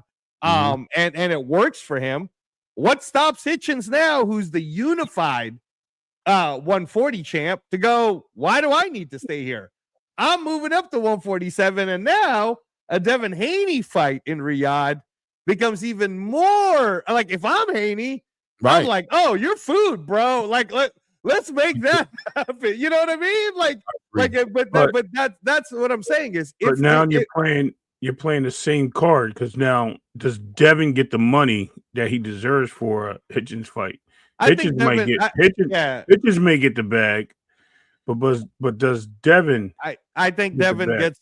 I think Devin at this point, with his relationship with Turkey and what he did in Riyadh, I think Devin gets the bag against anyone that he wants to fight at this point. I think that what's happening with Devin is they Ring Magazine and Turkey probably has a list for him. Yeah, but and Devin's probably sitting there going, great. That's why he's honorable mention, because I'm not trying to be funny. I don't think there's money in that Hitchins fight for him. But you're not understanding what I'm saying, though. I know what you mean. Okay. I get what you're saying. If he's the unified 140, right, and he just beat Dalton Smith, who just destroyed Matias, right, it's literally easy for Hitchins to go into a narrative to the American media and the boxing media to say, see how scared Teo was of me? Teo just got his ass whooped by Shakur Stevenson. I'm the unified champ, so I should really be the Ring Magazine champion. But F this game. I know Shakur don't want none of me anyways. I'm moving up. And at this point, Turkey would go, I'm happy to pay Haney to fight Hitchins in Riyadh. Like, that makes sense. I like that. But I think the foil of that plan is Shakur calls him out and says, no, not so fast, my friend. You're not gonna sit here and tell me I'm scared of you, and I got this belt. Why don't you bring those belts over here and let's make it happen? That's where I think the money comes in. That would be awesome, Ray. That would be now amazing. the money. Now we're talking money. See, now I can see the money going up that way for both of them, but I don't see Devin really making a big bag on that fight with Hitchins, even if he's unified at 140 moving up. I just don't see it. I don't think a lot of people see money is money. That's what we got to remember. That Turkey says it's money, right? If he says it, so be it. It's like, you know what I mean? Let there be. I got that. That's how Turkey carries it. But what I think to me, more importantly to what Reyes is saying, and that holds weight over here, is that Hitchins can position himself if he moves correctly in the way he moves right now. He can position himself to be having a lot of options on the table to make a lot of money, whether it's staying there and fighting Shakur Stevenson, or whether it's going up to potentially making a fight with Devin Haney. So he's in a. And shout out to Reyes, who's always willing to play the devil advocate. But this was a good position on this one to say that Hitchins has a, playing devil's advocate. Hitchins is in a spot to where his next move might need to be his best move. Although we're screaming for unifications and we're saying fight Gary Antoine Russell, fight SUBRIEL Matias, fight these fights that we want to see him in. Ultimately, though, he's also in a chess position right now to where it's like, look, man, big picture or fans, and boxers are picking big picture over fans 8 out of 10 times today, because the fans are wishy-washy and not, you know what I'm saying? You don't fight for fans anymore. We fight for our career. So yeah, man, good take, good position. You know what I do, gentlemen. If we're leaning one way too much, and I got to be the one that goes, all right, I guess I'll play the other one on this. Just put your phone back in the base. You know what I mean? Stop talking. Oh no, but I'll say this too, Clay, is if Eddie's saying what he promised in 2025, which is he's going to double down on the belts. Remember, that was his statement. He said, I'm going to double down on the WBA and the IBF and the WBC and the WBO, because that's the legacy. That's what's important. Then having fighters in a stable that own those belts is Eddie Hearn doubling down. And that's why I gave that scenario. I'm like, I can totally see Hitchins talking to Eddie and Keith Connolly, and it's like, yeah, bro, we could get you that money for this, we could get you that money for that, or you could wait, and in 5 days, people are about to find out. And then now the question becomes, and this is where we get to really call Hitchins out. The question then becomes, Hitchins, you're going to make the most money you've ever made. This is a Riyadh season payday, but you got to fight Dalton Smith. Now, if he says no to that, now we can really nail the kid. Like, dude, you're saying no to a unification against a dude that's tailor-made for you? I think that I'm already doing that, right? But it makes a Dalton Smith fight, I do call a mild redemption in that. Okay. Exactly. All right. I'll give a mild redemption, but unfortunately, I'm already there when I'm come on, man. A unification. I'm already there with him. You know what I'm saying? So all he can do is redeem himself at this point. I'm already there. You know what I'm saying? Right. But no, Dalton Smith beats SUBRIEL Matias. A fight between Dalton Smith and Richardson Hitchins is a good move for me. It's a move I can salute to and celebrate and look forward to seeing that fight happen. But it is a weird spot Hitchins is in right now, because he's turned away some fights at this point, right, in the division, and he's also kind of been a little too outspoken on his viewpoint of that IBF rehydration clause. Him being that outspoken about it kind of like puts his bare cheeks in the wind a little bit. It's like you can kind of expose yourself a little bit to the boxing space who really sees that you did not fight SUBRIEL Matias because you were scared he's gonna clip you because of rehydration clause. You thought that, you know what I mean? You damn near said that to SUBRIEL Matias to his face. Even SUBRIEL had to look at you like, bro, you really saying this to me? Right. I'm looking at the bigger picture of this too. Like, dude, the enemies, they're at the gates right now. TKO's got a show in like 2 weeks. Yep. You guys better get on it and start putting out, because they're coming for DAZN, they're coming for Eddie, and they're coming for fighters like this that are avoiding the best fights. So I don't know. This is the wrong time to be strategizing in this manner. I feel like Yeah. all these guys got to really step up to the plate at this point. No, So, yeah, you're- JR's got a good point, because everybody might mess around and Rayo Valenzuela becomes the biggest name in American 140. I love what JR is saying, though. Pretty much he's saying, hey, you guys better start reading the room. And because it seems like you're not reading the room. It seems like you're moving. You're not. It seems like it hasn't caught up to fighters that the old way of doing things is going to become not the thing anymore. And we might be there right now at this moment, because there is, like I said earlier in the live stream, I said it's a lot of real estate in boxing right now that with for sale signs on it, bro. And Turkey, Dana, and them guys are sitting out there picking up lots. Like, we'll take that one. Take that one. I'm gonna put a nice duplex over here, and the other people in the space better recognize and start making their arguments clear for being able to be in this space in the same capacity that they were in here. You know what I mean? I think it's clear that that's what's happening right now. Yeah, real interesting interesting landscape to speak on right now. Watching everything. Hold on, Shelton. Yeah, Shelton, I see you. Hold on 1 second. I got you, brother. Very interesting space to speak on. So that being said, though, so what about Gary Antoine Russell at 140? Last time he fought was March of 2024. In a month and a half, it'll be a year since that man's been in the ring. What in the? I mean, I think we all know, eye test wise, this guy he should be in the biggest conversations at 140. Yeah. But what the hell is going on with Gary Antoine Russell?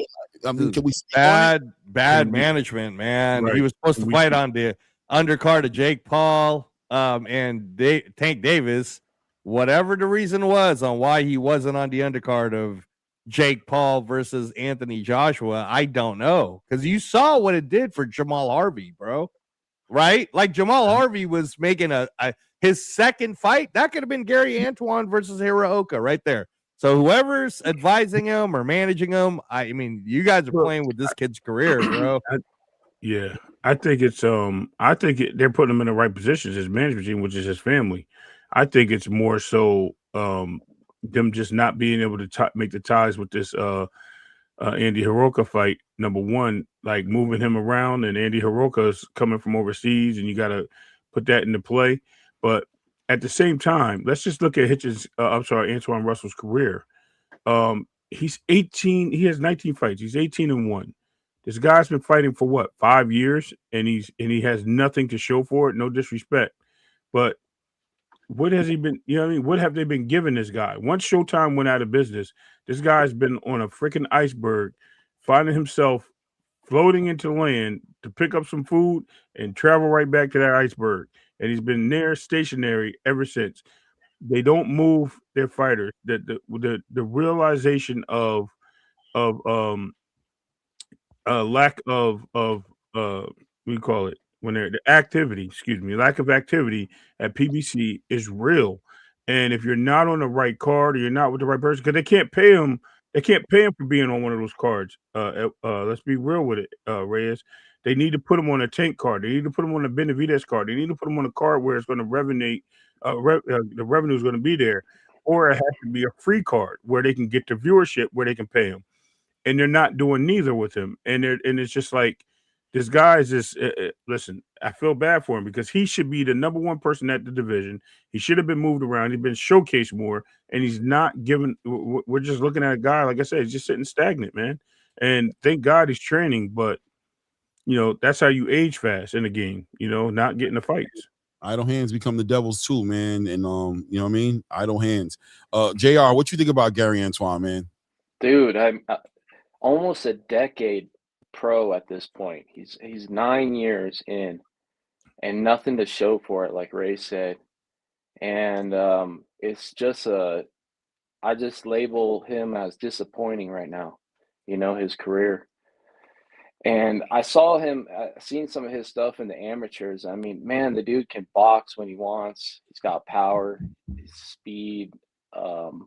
He's got everything to be, one of the top dogs. And other than a good management team, gosh, imagine him with Top Rank, Oh, 2 years great. ago. No, Yeah. no, I was gonna say, imagine him with Zuffa. Imagine him on Yeah. Paramount Plus for free 4 times a year. Might Like be- that. Yep. Yeah, no, I mean, and again, I'm glad you brought that up because it always seems like I'm the guy bringing it up on the panel. But you guys are about to find out real quick what free means when I'm watching Landman anyways, Clay. And it's Tell me that Friday night. That landman hitting, boy. Oh, bro, that Landman Landman is crazy. They don't know about that. No, let's not. Yeah. No. But I'm just saying, my point is, people get Paramount Plus to watch movies and TV series, right? And and the way TKO, if you guys have not paid attention to what 2026 schedule looks like and the way they're advertising things, they're trying to compete against the NFL and the NBA. So they're rolling out what they are calling like combat sports weekends, which essentially starts on January 23rd with Zuffa Boxing, and then January 24th with UFC 323, I think, or 324. And then there's a WWE on Sunday. Right. They're making it into combat sports weekends, right? And again, I as you know, Clay, I can't, I don't want to, I don't want to have my sources not believe me, but there's certain things that I know that's going to be happening after January 23rd that I can't reveal yet, but we will have some guests on the show about it once Zuffa rolls out what they're rolling out. We're gonna have some people talking about. So let me ask you this, Reyes, right? And let me ask the panel this, and I'm gonna pull Shelton up because I know Shelton's waiting in the background. So a fighter like Gary Antoine Russell, right now, what's the most important thing to him? Is it the fight? Is it a fight? Period. Is it activity? Do we need to dial it back and just get back to the basics with Gary Antoine Russell, which is the most important thing for Gary Antoine Russell right now is activity and exposure. Yes. Gary Antoine Russell needs to be fighting 3 times a year the next 2 to 3 years because he's just not worth the headache of a big fight right now. Right. That's what Ray was basically saying, right? The headache of finding a way to pay this guy, finding a way to make it make sense, and at the same time keeping him at, even though he's a champion, the headache of paying this guy is just not worth quote unquote big fights. He would benefit a lot more off of activity right now against damn anybody, which is why Zuffa may be a legitimate option for somebody like him because of the stage and because of the lack of work that was done on him. Like my guy JR said, from 9 years professional, you guys didn't put so much work on him to where even though he's 18 years old, I needed him to take some freshman. He still got some freshman classes that he has, and he's got some credit that he needs to get together. So he may need to sit in the class with a couple of 14 and 15-year-olds for a while until he gets everything together so we can get him out of high school. Is that what I'm hearing? Yeah, no. And the sad thing too, Clay, to what you're saying is, I believe he is that talented and I believe he is that good. And the problem is he hasn't been afforded the chance to showcase what he can really do. And if you put him in a system in where, listen, bro, this is the money that you make. This is the bonus that you get when you win. And we're going to fight you. We're going to have another fight for you in 5 months or less. It's up to you. Whatever you, that's Zuffa, guys. That's how it works over there. That's how. And that's what I'm saying is instead of you just said it, Clay, that this kid hasn't fought since March of 24, bro. March 1st of 24. Oh my gosh, this is insane. Remember February short month. Oh man. Oh, that's tough. Salute Bruce Cass Boxing, Jazz and Building Salute. So let me bring up Shelton real quick here and let him get in on this right quick. Shelton, what's good, brother? What's the word? And we're just sitting here talking boxing, man. What's the word, yo? We're doing good. Shelton always got that delay, man. Well, you got the biggest thing that I haven't heard you guys mention. What's up? And salute to everybody. Happy New Year. Happy holidays to everybody on the panel. Mm-hmm. Happy New Year to you, bro. The biggest thing that you guys haven't brought up is the fact that the reason Gary Antoine hasn't fought since March 1st of 24 is because PBC ain't got no dates. You got to have fight dates to put on the fight. They don't have dates because they're in a situation where Amazon Prime is saying, we'll let you use our platform to air your product, but you got to pay for the product yourself. We're not going to put no money into it. We want to see how it does first. That's why that Keith Thurman fight was supposed to happen, 5 months ago? It ain't happened yet. All these other fights that were supposed to be happening on PBC, they haven't happened because they don't have the money to secure the venue and pay the fighters. And Amazon's not putting no money behind it. So Amazon's going to let them wither away and go away. And like Reyes and my man JR was saying, Zoo for Boxing and this TKO thing is going to have all the dates. So if you want to fight, you will either have to go to Matchroom, Golden Boy, Queensberry, or Zoo for Boxing. Or Top Rank, because Top Rank is on Tubi. They might have some dates over there. Who knows?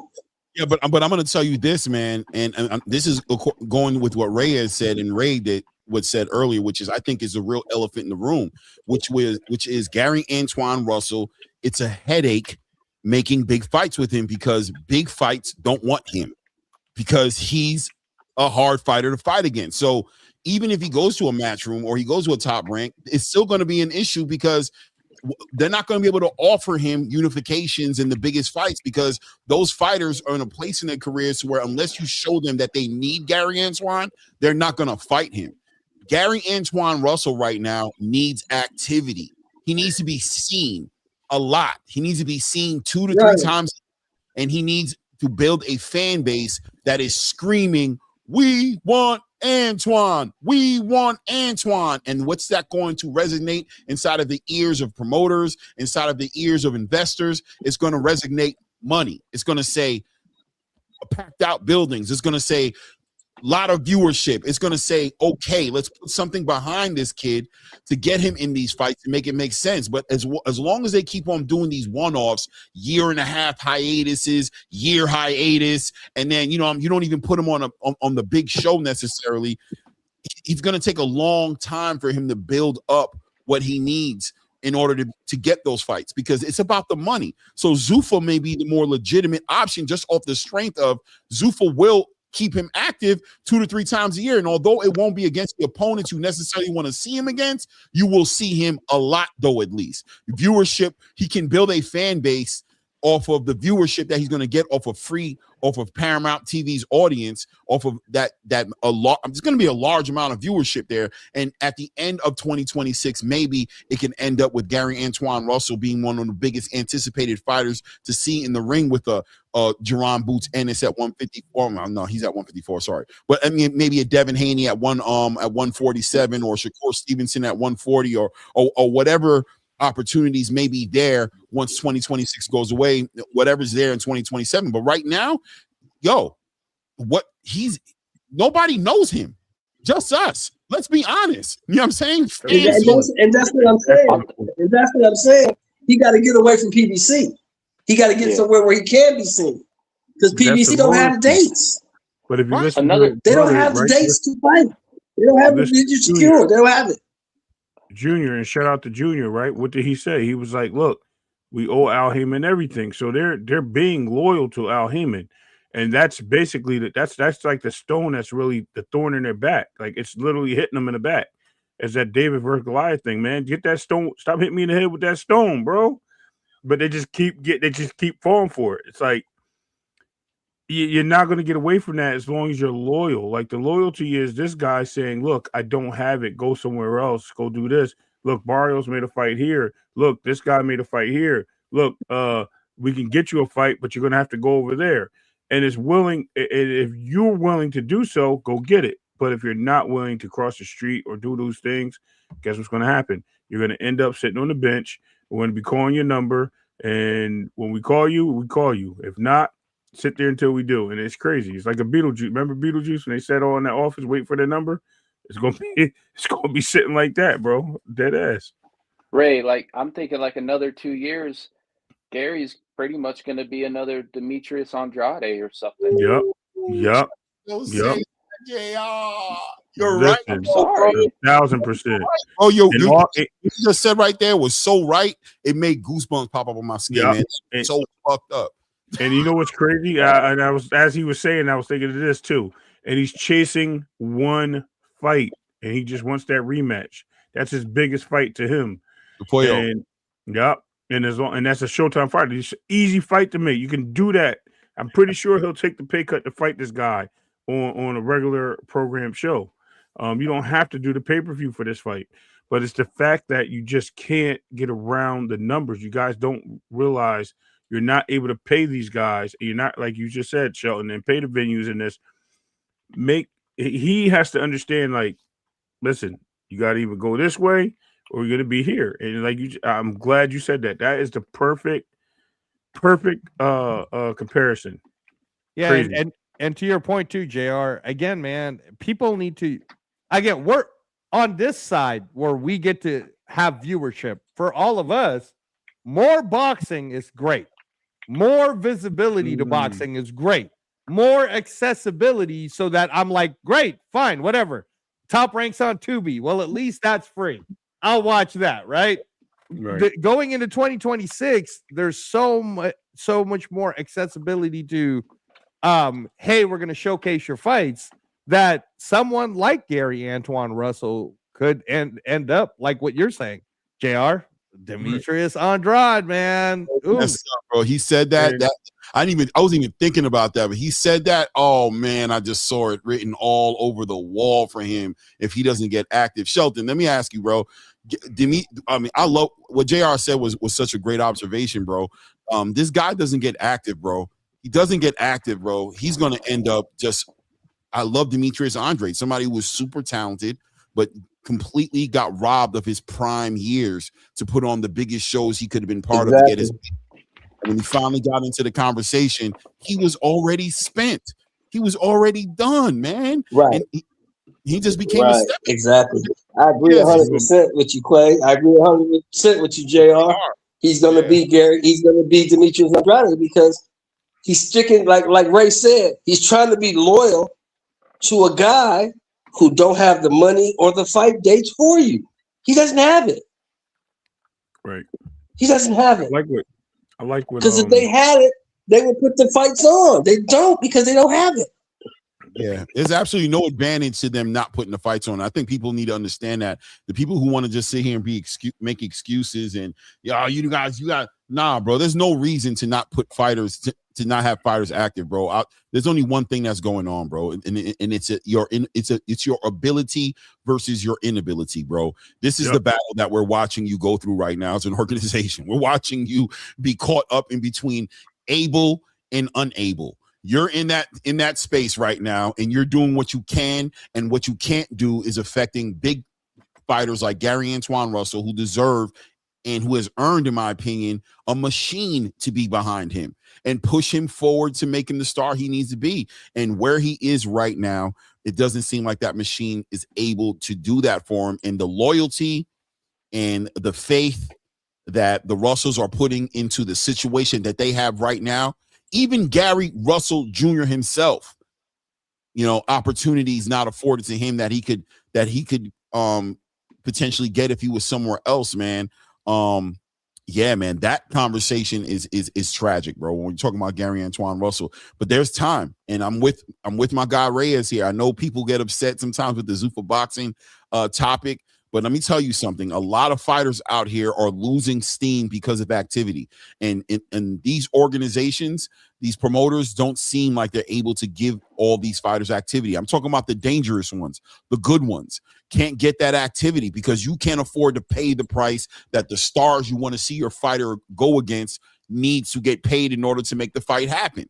You haven't built Gary Antoine Russell up enough to make it make sense for TEOFIMO, for Richardson Hitchins, for Shakur Stevenson, for Gervonta Tank Davis, for any of these fighters to get in the ring with him.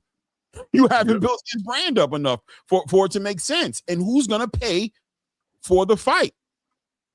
That's the real thing. The real tragedy is that Gary's part of a growing list of fighters. There's one I've been watching for a while. Jonathan Gio Lopez. He's 18-0. Beat Mason in the amateurs. Dude, he hasn't fought since last spring. He's unranked in the ring. Nobody knows who he is. It's just like, what the hell's going on? Yeah, it's a tragedy. It's a tragedy, and it makes an argument for Zuffa, right? It just makes an argument. No matter what anybody wants to say, you want to be mad Dana's in the game. You want to be mad that Turkey's doing that. Whatever it is, yeah. The solution is, the reason there's fear is because you're not giving your fighters what they need, and the reason it's needed is because these fighters need activity, bro. And if you can't give them activity, they might have another place where they can go to make consistent money. But maybe even more important than make the consistent money is getting the viewership and building up a fan base, man. Building up a brand for themselves that puts them in the conversation for the fans to at least put their 2 cents into the conversation and at least create a demand. You know what I'm saying? From the fan base to want to see these fights. And without that, then I mean, the big fighters that we want to see them in the ring, they have a legitimate argument. Like Reyes said, the devil advocate approach becomes legitimate to where you can be upset, but they have legitimate arguments to be like, but why? Right. Why is you do that? You know what I'm saying? I mean, well, the division has talent, bro. The division has talent. It's crazy. And none of these guys are fighting each other. You got Barboza, you got Vargas, you got Mercado, you got Azim, you got Ortiz, you know what I mean? You got Rayo, baby. Don't forget about Rayo. Exactly, Rayo. You got Alvarez, you got Rivera, you got I can go down the list. I'm literally reading Venezuela, Duarte, you got Puello, Sims, just Rafferty, exactly, bro. It's so many. Tito Mercado, bro. Smith. Don't forget about. I said Tito. I said Tito. Okay. Yeah, but I'm just saying, like KEYSHAWN, Santiago, like, bro, it's so many people. Delgado. It's a list of fighters. It's at least 30 fighters in each combined sanctioning bodies, right? So at least 30 fighters that can run round robin and get the fights on with each other. And it's not happening. And this is not including the champions. This is just the pool.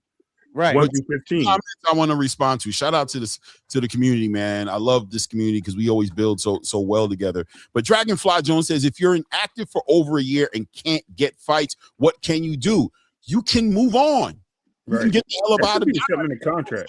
Somebody who can, I mean, even with you can put pressure. But what did David Bennett? Listen, man, you have a say in your career. Contract and no contract, you can at least shake it up a little bit, make it make sense. 2 Cent says, when has Gary ever had that kind of activity? He wants the most pay for the least work. What it looks like to me. Is it? I don't know, because he was active. He was active early on. I mean, they had like I said, about 5 years ago, he was very active. Because remember, he was a prospect until he was like. There's 2 Cents saying that. And you got to remember. And I remember back when you talk about him being active, they had Showtime, Showboxing New Generation. They had 3 different programs on Showtime for boxing. Right. 3 different programs with different dates. They had a lot of dates. We don't have those dates anymore. And that top rank, he went over the top rank twice. Before.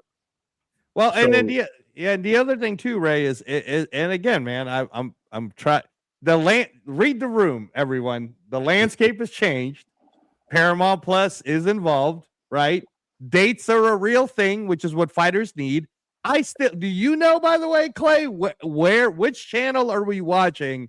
Barras Abu. Yeah, no idea, bro. The fact that you don't even know, bro, and it's January 6th, they're fighting on January 31st. Polanco is the co-main event, January 31st, and I don't know. Coach Hector Bermudez, if you're still on the chat, can you tell us which channel to watch it on? Because we don't know. Are you funny? No, when a media, no, but I'm just saying this to attack the people who are like, who are in the regular media, who are like, how's Zuffa going to work? We don't even know the fighters that are going to be fighting on January 23rd. The fact that they already told me that there's a January 23rd fight happening on Paramount Plus, at this point, I don't really care which fighters I'm going to see because I'm not paying extra. I'm watching Landman. I'm not paying extra for it. right? I don't, but Xander Zayas versus Abbas Baru is a unification of the most dangerous and probably the most elite championship division that we have at 154. And the fact that I don't even know what channel to watch that on is exactly why Zuffa Boxing is going to succeed. Because people are forgetting marketing too, right? Like promotion. Like you're not. That means you're not building trailers. You're not building up anybody to watch. You're not selling the fight to the public. You're not saying where's the all access? Where's the exactly? You know, training camp and the Boss Bahu. Where's the buildup? Where's the marketing for this fight that, you know, I think us as hardcore boxing fans knows this is a big fight. This makes a big like you said, the division is the premier division in boxing right now, damn near, or an argument to contest whoever you think the biggest division is. And we haven't even seen any type of commercial trailers, anything to build this fight up. Right. I'm telling you guys right now, there are the people that are signed to Zuffa Boxing, and right now, who already signed the contracts. They are in Las Vegas getting promo cuts and video commercials and media training and all kinds of stuff. So if you're Gary Antoine Russell and you haven't fought in X long, bro, what does the belt matter? What does the WBA matter at this point if you're not getting the activity? I mean, you might want, if I'll say it this way, Clay, if Rayo Valenzuela becomes a more popular name by mid-June than Gary Antoine Russell, then Gary winning the WBA off of him doesn't mean jack squat. That proves the entire point that Dana is doubling down on. These belts don't matter. What matters is exposure, activity, and let the fans speak for you. I know this, Clay, because that's exactly what the UFC did. People forget, and you'll remember, Clay, because you watched it. People forget that when the UFC came on board, we also had Strikeforce, Pride. Like, there were a lot of other organizations that were also involved in MMA. But the UFC essentially drowned all of them out, right? Became the best at what they're doing. That's all Zuffa Boxing is going to do, right? I'll tell you guys this right now. They're playing the long game. USA Boxing, which Nick Khan and Dana was just there in Texas. USA Boxing about 30 minutes ago announced that they have 16 ranking tournaments that's happening in 2026. You guys don't think somehow Zuffa's already dug their heels into that? And that's the future, because they're thinking about the Olympics. They're thinking about LA 2028. They're not worried about, all these little Abbas Baru, Xander Zayas. They're not even tripping off of that, because the stars they're about to make is based on the television activity that they're going to be able to show everyone. So again, Clay, man, I know it always sounds like I'm trying to pump them up, but prove me wrong.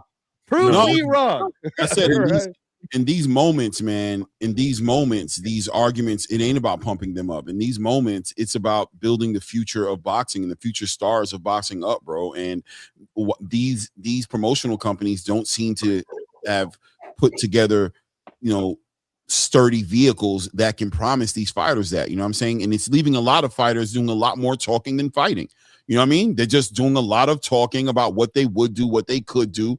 But we don't get a chance to see it because why? Because who can capitalize off of that energy? Who was there to capitalize off of that Hitchins, KEYSHAWN Davis face-off at the Shakur Stevenson and TEOFIMO Lopez press conference? Somebody should have been able to capitalize off that and be like, yo, they just built up a fight. Let's make a fight happen. Nobody's able to build up the on that momentum. You know what I mean? So, even with the Floyd Schofield Jr. situation, man, obviously it is what it is with that situation, but a lot of talking. But where's the machine that's saying, you know what? Let's make that fight happen with Abdullah Mason. Let's make that fight happen with Lucas Body. Let's get him, let's activate a mandatory against Tank Davis. Let's do something. Let's build and push.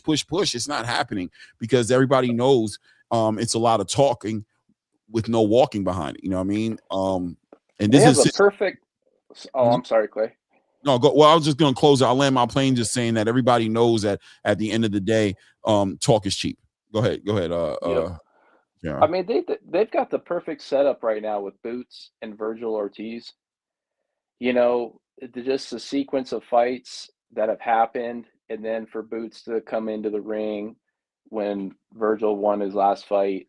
It's just like the perfect setup. We don't need to cook it anymore. Whatever, it's ready to rock, and they can't make it happen.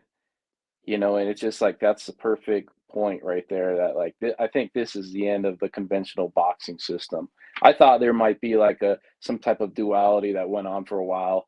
The TKO and the conventional system kind of parallel each other, but now I'm kind of thinking like in the next just 3 to 4 or 5 years, TKO is gonna literally just gonna have this market to themselves. Yep. And unless these guys like Eddie and Queensberry and everybody else start to understand that you're competing against activity. That's really what matters is the activity, and it's activity and it's accessibility. Because I'll tell you, JR, I love the T.O. Shakur fight, right? But I'm a boxing person. So am I going to pay $70 for that? Probably, or I'll find somewhere to watch it. Okay. Crazy. At the same time, in the same market, in the same combat sports market, that weekend, you will see a weekend worth of combat activity that TKO is going to, that's going to be promoted already. That's going to be pushed. And that's taking away viewerships from Shakur versus T.O., right? Then Turkey charging us money when he said he was getting rid of it. That also takes away. So to me, I feel like what Saudi did is they hedged their bets. They're kind of like, I'm going to bet on this side of boxing, and then I'm going to bet on Dana too. Let's see who wins at the end.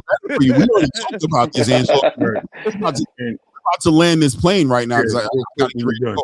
But I'm going to say this, Ray, as we talked about this already, and I'm going to tell you, there's an argument there to say that this is all chess, not checkers, that they are fueling TKO by purposely funneling the action towards them by making it an argument, this or that, this being the real goal. We want this to do this, but you guys keep saying that is the way you guys want it. Well, okay, we're going to put a price tag on the way you want it, and we're going to make it for free the way we want it. And let's see how you move. And when you go over there, do you come back? When you come over here, do you come back? Do you come back to this side? That's going to be real interesting to see come together. January 31st, by the way, is a crazy day of boxing. I don't even know how it is. Oh my God, it's insane. And I'm glad we're talking about that. So I was looking up the Xander. I'm trying to find the Xander card. Right, can't find it anywhere. Being broadcasted, so it's probably going to be broadcast overseas. Because I'm only seeing on Ring Magazine. I'm seeing a GMT time at 8 o'clock, and I'm looking at Boxing Scene, and it says 12 a.m. January 31st. So that's crazy that I'm looking at these times. Exactly. I'm looking at these times. I'm like, they don't even match up in San Juan, Puerto Rico. So it looks crazy because I think GMT time is Greenwich or something like that. No, GMT time isn't GMT time great. Greenwich. It's Greenwich Meridian time. Yeah, right, yeah, there it is. Yeah. Okay. Because I got it here. It says Greenwich mean time or whatever. And it says like, it's a 9 hour. I'm looking at it right now. It's 9:29 in that time frame, which is crazy. But if it is a different time zone, from what they're telling us, they're saying 12 a.m. on at the event for Xander on the 31st, which is crazy. It is what it is. Shout out to Two Sizzle, man. Says stars run boxing. Don't underestimate that simple fact. You know what I'm telling you? What I'm going to say about that, 2 cents? That theory you're saying right there is being challenged. Yep. In 2026. And let me just say this too, Sizzle. The UFC has already proven that it's not about the stars. It's about giving a product to the fans. So when you say stars run boxing, no, I disagree. Fans run boxing. Well, we're going to find out in 2026. Well, no, but it's like how many times have we said on this channel, it is channels like yours, Claymore, that keeps boxing alive? Because if it wasn't for these type of channels, right, the Blue Bloods and the name them all, right? Mm-hmm. If it wasn't for that, actually giving content and talking about the context of what's happening in boxing, regular mainstream media doesn't talk about it. So how does it stay alive, right? So no, bro, stars don't run boxing, fans run boxing. And if whoever has the biggest fan base will be the company that runs the whole show, which is why I still like Eddie Hearn. I still like that Eddie Hearn's doubling down on American fighters. He's giving dates. I mean, Eddie, if you guys look at Matchroom, I think he's got like 8 shows in the next 4 weeks or something crazy like that. Yeah, he's active. Yeah. He's reading the room. He knows that he's spoken to the elephant in the room. He's told Dana straight up, we going at it, bro. I'm not going down. I'm going down kicking, screaming, and biting and scratching, bro. We're not doing that. I know exactly. He's not looking at Oscar, looking at Al Heyman. He's not looking at Frank Warren. He got his eyes on Dana. Like, yeah, no, bro. That's what's up. That's what's up. Let's get it in. Hey, what network are they showing that Xander fight on? They don't have a network. They don't have it yet, Sheldon. Nothing. That's what we were saying. It could be Univision, bro. It could be Tubi. Yeah, there's some actually. Hold on. Maybe it's Tubi. That's what I'm saying. Maybe it's Tubi. It might be Tubi. Because that's where I saw. Let me not lie to you. Because that's where I saw the Michaela Mayer fight. I saw that on Tubi. It does say something about it being somewhere in Puerto Rico broadcasted. So let me not lie. Puerto Rico broadcast. It's probably gonna be Tubi, guys. It's about that time. Most likely, it's gonna be Tubi, Facebook, probably TV, Tubi, probably Tubi. Yeah. I mean, one of those networks. So that's where I saw the Michaela Mayer fights. It was on Tubi, so it's probably gonna be Tubi. Hey guys, I want to say one of. Go ahead. Thing, Clay? Yeah. So about the 2 cents comment there, I mean, I kind of see where it's coming from because, the stars of the UFC are the ones that really carried the promotion, but ultimately it was the promotion that helped create those stars. So I foresee TKO creating their own stars. You know what I mean? And I think they will have a significant impact. That's all I had to say on that. No doubt. Salute to everybody in the building, man. My guy Angelo, Ray, LJR. You got to come up more often, bro. Now I appreciate it.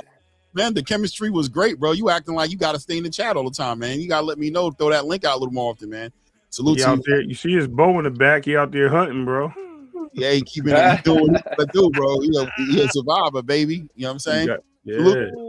See that? Right on. Thanks. See that bin of bullets too. Don't let nobody tell you. I see it.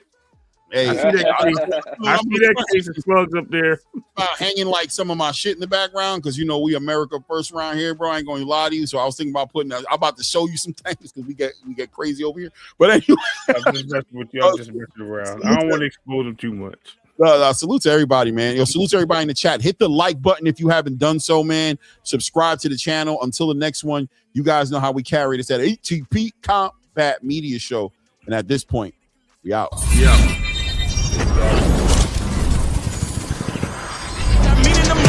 Keep going, I'm shaking the dice, in the front and they already know. Ain't got no other plans, you don't need to understand, ayy. We on overtime, you don't need to understand, ayy. You just show them how to do it when you don't know what to say. Tell me how you plan to win if you plan to play safe. Moving fast, already gone, yeah, but you bringing me back.